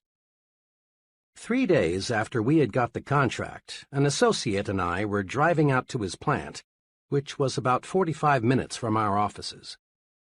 To this day, I don't know how it started, but somehow we began talking about the negative qualities of our client. Before we realized it, we were talking about how his own stupidity had brought about the mess he was in, instead of discussing how we could best approach solving his problems. I remember one remark I made which I thought particularly clever. "The only thing holding up Mr. F is fat." My associate laughed and came up with an equally choice observation. "And that son of his, Junior, must be all of 35, but the only qualification he has for the job he's holding is he speaks English." The whole drive out, we talked about nothing else but what a weak-minded numbskull we had as a client. Well, the conference that afternoon was cold. Looking back, I think our client sensed somehow the way we felt toward him. He must have thought, "These fellows think I'm stupid or something, and all they're going to do for my money is give me some smooth-sounding talk." 2 days later, I got a 2-sentence letter from this client. It said, "I've decided to cancel our contract for your consulting services. If there is a charge for your services to date, please bill me." Printing ourselves with negative thoughts for only 40 minutes cost us a contract. What made it even more painful was learning about a month later that this former client had contracted with an out-of-town firm for the professional assistance he needed. We would never have lost him had we concentrated on his many fine qualities, and he has them. Most people do. Here's how you can have some fun and discover a basic success principle at the same time. For the next 2 days, listen in on as many conversations as you can. Note 2 things. Which person in the conversation does the most talking, and which person is the more successful. Hundreds of my own little experiments have revealed this. The person who does the most talking and the person who is the most successful are rarely the same person. Almost without exception, the more successful the person, the more he practices conversation generosity. That is, he encourages the other person to talk about himself, his views, his accomplishments, his family, his job, his problems. Conversation generosity paves the way to greater success in 2 important ways. 1. Conversation generosity wins friends. 2. Conversation generosity helps you learn more about people. Remember this, the average person would rather talk about himself than anything else in this world. When you give him the chance, he likes you for it. Conversation generosity is the easiest, simplest, and surest way there is to win a friend. The second benefit of conversation generosity, learning more about other people, is important too. As we said in Chapter 1, people are what we study in our success lab. The more we can learn from them, their thought processes, their strong and weak points, why they do what and as they do, the better equipped we are to influence them effectively in the way that we want. Let me illustrate. A large New York advertising agency, like all advertising agencies, specializes, of course, in telling the public why it should buy the products it advertises. But this agency does something else, too. It requires its copywriters to spend 1 week each year behind counters so they can listen to what the people say about the products they promote. Listening provides the clues these copywriters need to write better, more effective ads. Many progressive businesses conduct so-called terminal interviews with employees who are leaving. The reason is not to sell the employees on staying with the company, but to find out why he is quitting. Then the company can bring about improvements in its employee relations. Listening pays off. Listening pays off for the salesman, too. Often people think of a good salesman as a good talker or a fast talker. Sales managers, however, are not as impressed by a good talker as they are by a good listener, a fellow who can ask questions and get desired answers. Don't be a conversation hog. Listen, win friends, and learn. Courtesy, practiced in every relationship with another person, is the finest tranquilizer you can use. No commercial preparation is 1/10 as effective in relaxing you as doing little things for other people. Thinking right toward people removes frustrations and stress. When you boil it all down, the big cause of stress is negative feelings toward other people. So think positive toward people and discover how wonderful, really wonderful this world is. The real test for thinking right toward people comes when things don't go exactly the way we want. How do you think when you're passed up for a promotion? Or when you fail to win an office in a club you belong to? Or when you're criticized for the job you've done? Remember this: how you think when you lose determines how long it will be until you win. The answer for thinking right toward people when things don't go exactly our way comes from Benjamin Fairless, one of the century's most outstanding persons. Mr. Fairless, who rose from very modest circumstances to become chief executive of the United States Steel Corporation, said this, quoted in Life magazine, October 15, 1956. "It depends on how you look at things. For example, I never had a teacher I hated. Naturally, I was disciplined just like every other pupil, but I always figured it was my fault that the discipline was necessary. I have also liked every boss I ever had. I always tried to please him and do more than he expected if I possibly could, never less. I have had some disappointments, times when I greatly wanted a promotion and somebody else got it. But I never figured that I was the victim of office politics or prejudice or bad judgment on the boss's part. Instead of sulking or quitting in a huff, I reasoned things out. Obviously, the other fellow deserved the promotion more than I did. What could I do to make myself deserving of the next opportunity? At the same time, I never got angry with myself for losing, and never wasted any time berating myself. Remember Benjamin Fairless when things go wrong. Just do two things. 1. Ask yourself, what can I do to make myself more deserving of the next opportunity? 2. Don't waste time and energy being discouraged. Don't berate yourself. Plan to win next time. In a capsule, put these principles to work. 1. Make yourself lighter to lift. Be likable. Practice being the kind of person people like. This wins their support and puts fuel in your success-building program. 2. Take the initiative in building friendships. Introduce yourself to others at every opportunity. Make sure you get the other person's name straight, and make certain he gets your name straight, too. Drop a personal note to your new friends you want to get to know better. 3. Accept human differences and limitations. Don't expect anyone to be perfect. Remember, the other person has a right to be different. And don't be a reformer. 4. Tune in to Channel P, the Good Thoughts station. Find qualities to like and admire in a person, not things to dislike. And don't let others prejudice your thinking about a third person. Think positive thoughts toward people and get positive results. 5. Practice conversation generosity. Be like successful people. Encourage others to talk. Let the other person talk to you about his views, his opinions, his accomplishments. 6. Practice courtesy all the time.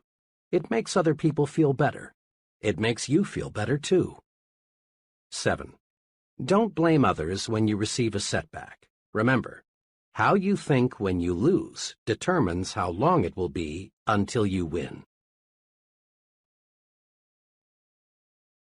Chapter 10. Get the action habit. Here's something leaders in every field agree on.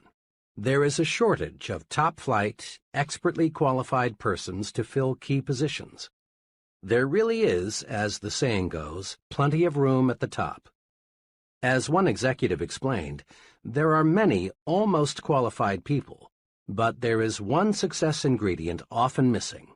That is, the ability to get things done, to get results. Every big job, whether it be operating a business, high-level selling, in science, the military, or the government, requires a man who thinks action. Principal executives looking for a key person demand answers to questions like, will he do the job? Will he follow through? Is he a self-starter? Can he get results, or is he just a talker? All these questions have one aim, to find out if the fellow is a man of action. Excellent ideas are not enough. An only fair idea acted upon and developed is 100% better than a terrific idea that dies because it isn't followed up. The great self-made merchant, John Wanamaker, often said, "Nothing comes merely by thinking about it." Think of it. Everything we have in this world, from satellites to skyscrapers to baby food, is just an idea acted upon. As you study people, both the successful and the just average, you find they fall into two classes. The successful are active. We'll call them activationists. The just average, the mediocre, the unsuccessful, are passive. We'll call them passivationists. We can discover a success principle by studying both groups. Mr. Activationist is a doer. He takes action, gets things done, follows through on ideas and plans. Mr. Passivationist is a don'ter. He postpones doing things until he has proved he shouldn't or can't do them, or until it's too late. The difference between Mr. Activationist and Mr. Passivationist shows through in countless little ways. Mr. Activationist plans a vacation. He takes it. Mr. Passivationist plans a vacation, but he postpones it until next year. Mr. A decides he should attend church regularly. He does. Mr. P thinks it's a good idea to go to church regularly too, but he finds ways to postpone acquiring this new habit. Mr. A feels that he should drop a note to someone he knows to congratulate him on some achievement. He writes the note. Under the same circumstances, Mr. P finds a good reason to put off writing the note, and it never gets written. The difference shows up in big things, too. Mr. A wants to go into business for himself. He does. Mr. P also wants to go into business for himself, but he discovers just in the nick of time a good reason why he had better not. Mr. A, age 40, decides he wants to take up a new line of work. He does. The same idea occurs to Mr. P, but he debates himself out of doing anything about it. The difference between Messrs. Activationist and Passivationist shows through in all forms of behavior. Mr. A gets the things done he wants done, and as byproducts he gains confidence, a feeling of inner security, self-reliance, and more income. Mr. P doesn't get the things done he wants done because he won't act. As byproducts, he loses confidence in himself, destroys his self-reliance, lives in mediocrity. Mr. Activationist does. Mr. Passivationist is going to do, but doesn't. Everyone wants to be an activationist. So, let's get the action habit. A lot of passivationists got that way because they insisted on waiting until everything was 100% favorable before they took action. Perfection is highly desirable, but nothing man-made or man-designed is or can be absolutely perfect. So to wait for the perfect set of conditions is to wait forever. Here are 3 case histories that show how 3 persons reacted to conditions. Case number 1. Why G.N. hasn't married. Mr. G.N. is now in his late 30s, is well-educated, works as an accountant, and lives alone in Chicago. G.N.'s big desire is to get married. He wants love, companionship, a home, children, the works. G.N. has been close to marriage. Once he was only 1 day away. But each time he has been near marriage, he discovers something wrong with the girl he's about to marry. Just in time before I made an awful mistake. One instance stands out. 2 years ago, G.N. thought he finally had met just the right girl. She was attractive, pleasant, intelligent. But GN had to be absolutely sure that marriage was the right thing. As they were discussing marriage plans one evening, the future Mrs. GN made a few remarks that bothered GN. So, to make certain he was marrying the right girl, GN drew up a 4-page document of stipulations she was to agree to before they got married. The document, neatly typed and looking very legal, covered every segment of living GN could think of. There was one section on religion, what church they would go to, how often they would attend, how much they would donate. Another section covered children, how many and when. In detail, GN outlined the kind of friends they would have, his future wife's employment status, where they would live, how their income would be spent. To finish the document, GN devoted half a page to listing specific habits the girl must break or must acquire. This covered such habits as smoking, drinking, makeup, entertainment, and so on. When GN's prospective bride reviewed his ultimatum, she did what you would expect. She sent it back with a note saying, "The usual marriage clause, for better or for worse, is good enough for everyone else, and it's good enough for me. The whole thing is off." As GN was relating his experience to me, he said worriedly, "Now what was so wrong in writing out this agreement? After all, marriage is a big step. You can't be too careful." But GN was wrong. You can be too careful, too cautious, not only in planning a marriage, but in planning anything in the world where things get done. The standards can be too high. GN's approach to marriage was very much like his approach to his work, his savings, his friendships, everything else. The test of a successful person is not an ability to eliminate all problems before they arise, but to meet and work out difficulties when they do arise.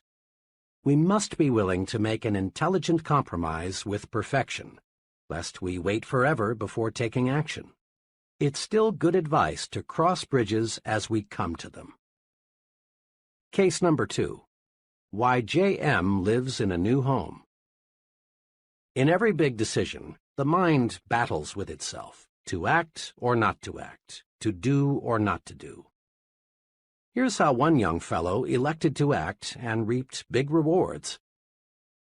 JM's situation is similar to that of a million other young men.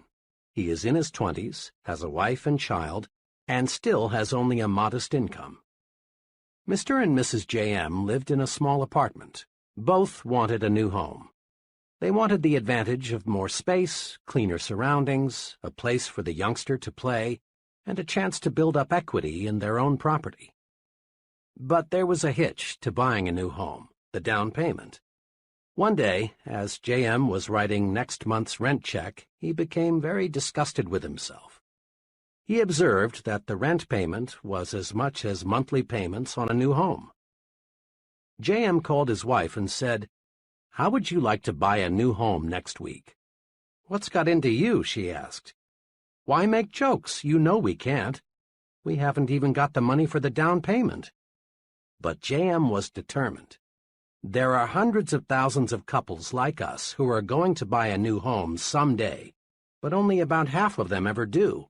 Something always comes up to stop them. We're going to buy a home. I don't know yet how we'll raise the down payment, but we will. Well, the next week they found a house they both liked, quite unpretentious but nice, for $1,200 down. Now, the obstacle was to find a way to raise $1,200. JM knew he couldn't borrow it through the usual channels, for this would encumber his credit so that he couldn't get a mortgage for the sale price. Where there's a will, there's always a way. Suddenly, JM got a brainstorm. Why not contact the builder and work out a private loan arrangement for $1,200? This JM did. At first, the builder was cold to the idea, but JM persisted. Finally, it was agreed. The builder would, in effect, advance JM the $1,200 to be repaid at $100 a month plus interest. Now, all JM had to do was to find $100 a month. Mr. and Mrs. J.M. sharpened their pencils and figured out a way to cut expenditures $25 a month. But that still left $75, which J.M. would have to raise each month. Then J.M. got another idea. The next morning he went in to see his boss. He explained to his employer what he was doing. His boss was glad to learn that J.M. was going to buy a new home. Then J.M. said, "Look, Mr. T, to work this deal out, I've got to earn at least $75 more each month. Now, I know," J.M. continued, "you'll give me a raise when you feel that I deserve it. What I want now is just a chance to earn more money. There are some things around here that could best be done on weekends. Will you make it possible for me to work then?" The employer was impressed with J.M.'s sincerity and ambition.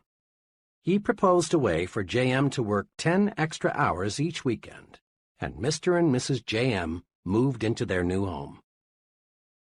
1. The resolution to take action ignited J.M.'s mind to think of ways to accomplish his goal. 2. J.M. gained tremendously in new confidence. It will be much easier for him to take action in other major situations. 3. J.M. provided his wife and child the living standard they deserved. Had he waited, postponed buying the house until conditions were perfect, there is a real possibility they never would have owned a home of their own. Case number 3. C.D. wanted to start his own business, but Mr. C.D. represents another case of what happens to big ideas when one waits until conditions are perfect before taking action on those ideas. Shortly after World War II, C.D. got a job with the Customs Division of the U.S. Post Office Department. He liked his work, but after 5 years he became dissatisfied with the confinement, regular hours, low pay, and the seniority system with its relatively narrow chances for advancement. Then he got an idea. He had learned a great deal about what it takes to be a successful importer. Why not set himself up in the business of importing low-cost gift items and toys? C.D. knew many successful importers who didn't have his knowledge of the ins and outs of this business. It's been 10 years now since C.D. decided he wanted to go into business for himself. But today, he's still working for the Customs Office. Why? Well, every time C.D. was just about ready to cut loose on his own, something happened that stopped him from taking action. Lack of money, economic recession, new baby, need for temporary security, trade restrictions, and more excuses all served as reasons for waiting, for postponing. The real truth is that C.D. let himself develop into a passivationist. He wanted conditions to be perfect before he took action. Since conditions were never perfect, C.D. never took action. Here are 2 things to do to help you avoid the costly mistake of waiting until conditions are perfect before you act. 1. Expect future obstacles and difficulties. Every venture presents risks, problems, and uncertainties. Let's suppose you wanted to drive your car from Chicago to Los Angeles, but you insisted on waiting until you had absolute assurance that there would be no detours, no motor trouble, no bad weather, no drunken drivers, no risk of any kind. When would you start? Never. In planning your trip to Los Angeles, it makes sense to map your route, check your car, in other ways to eliminate as much risk as possible before you start. But you can't eliminate all risks. 2. Meet problems and obstacles as they arise.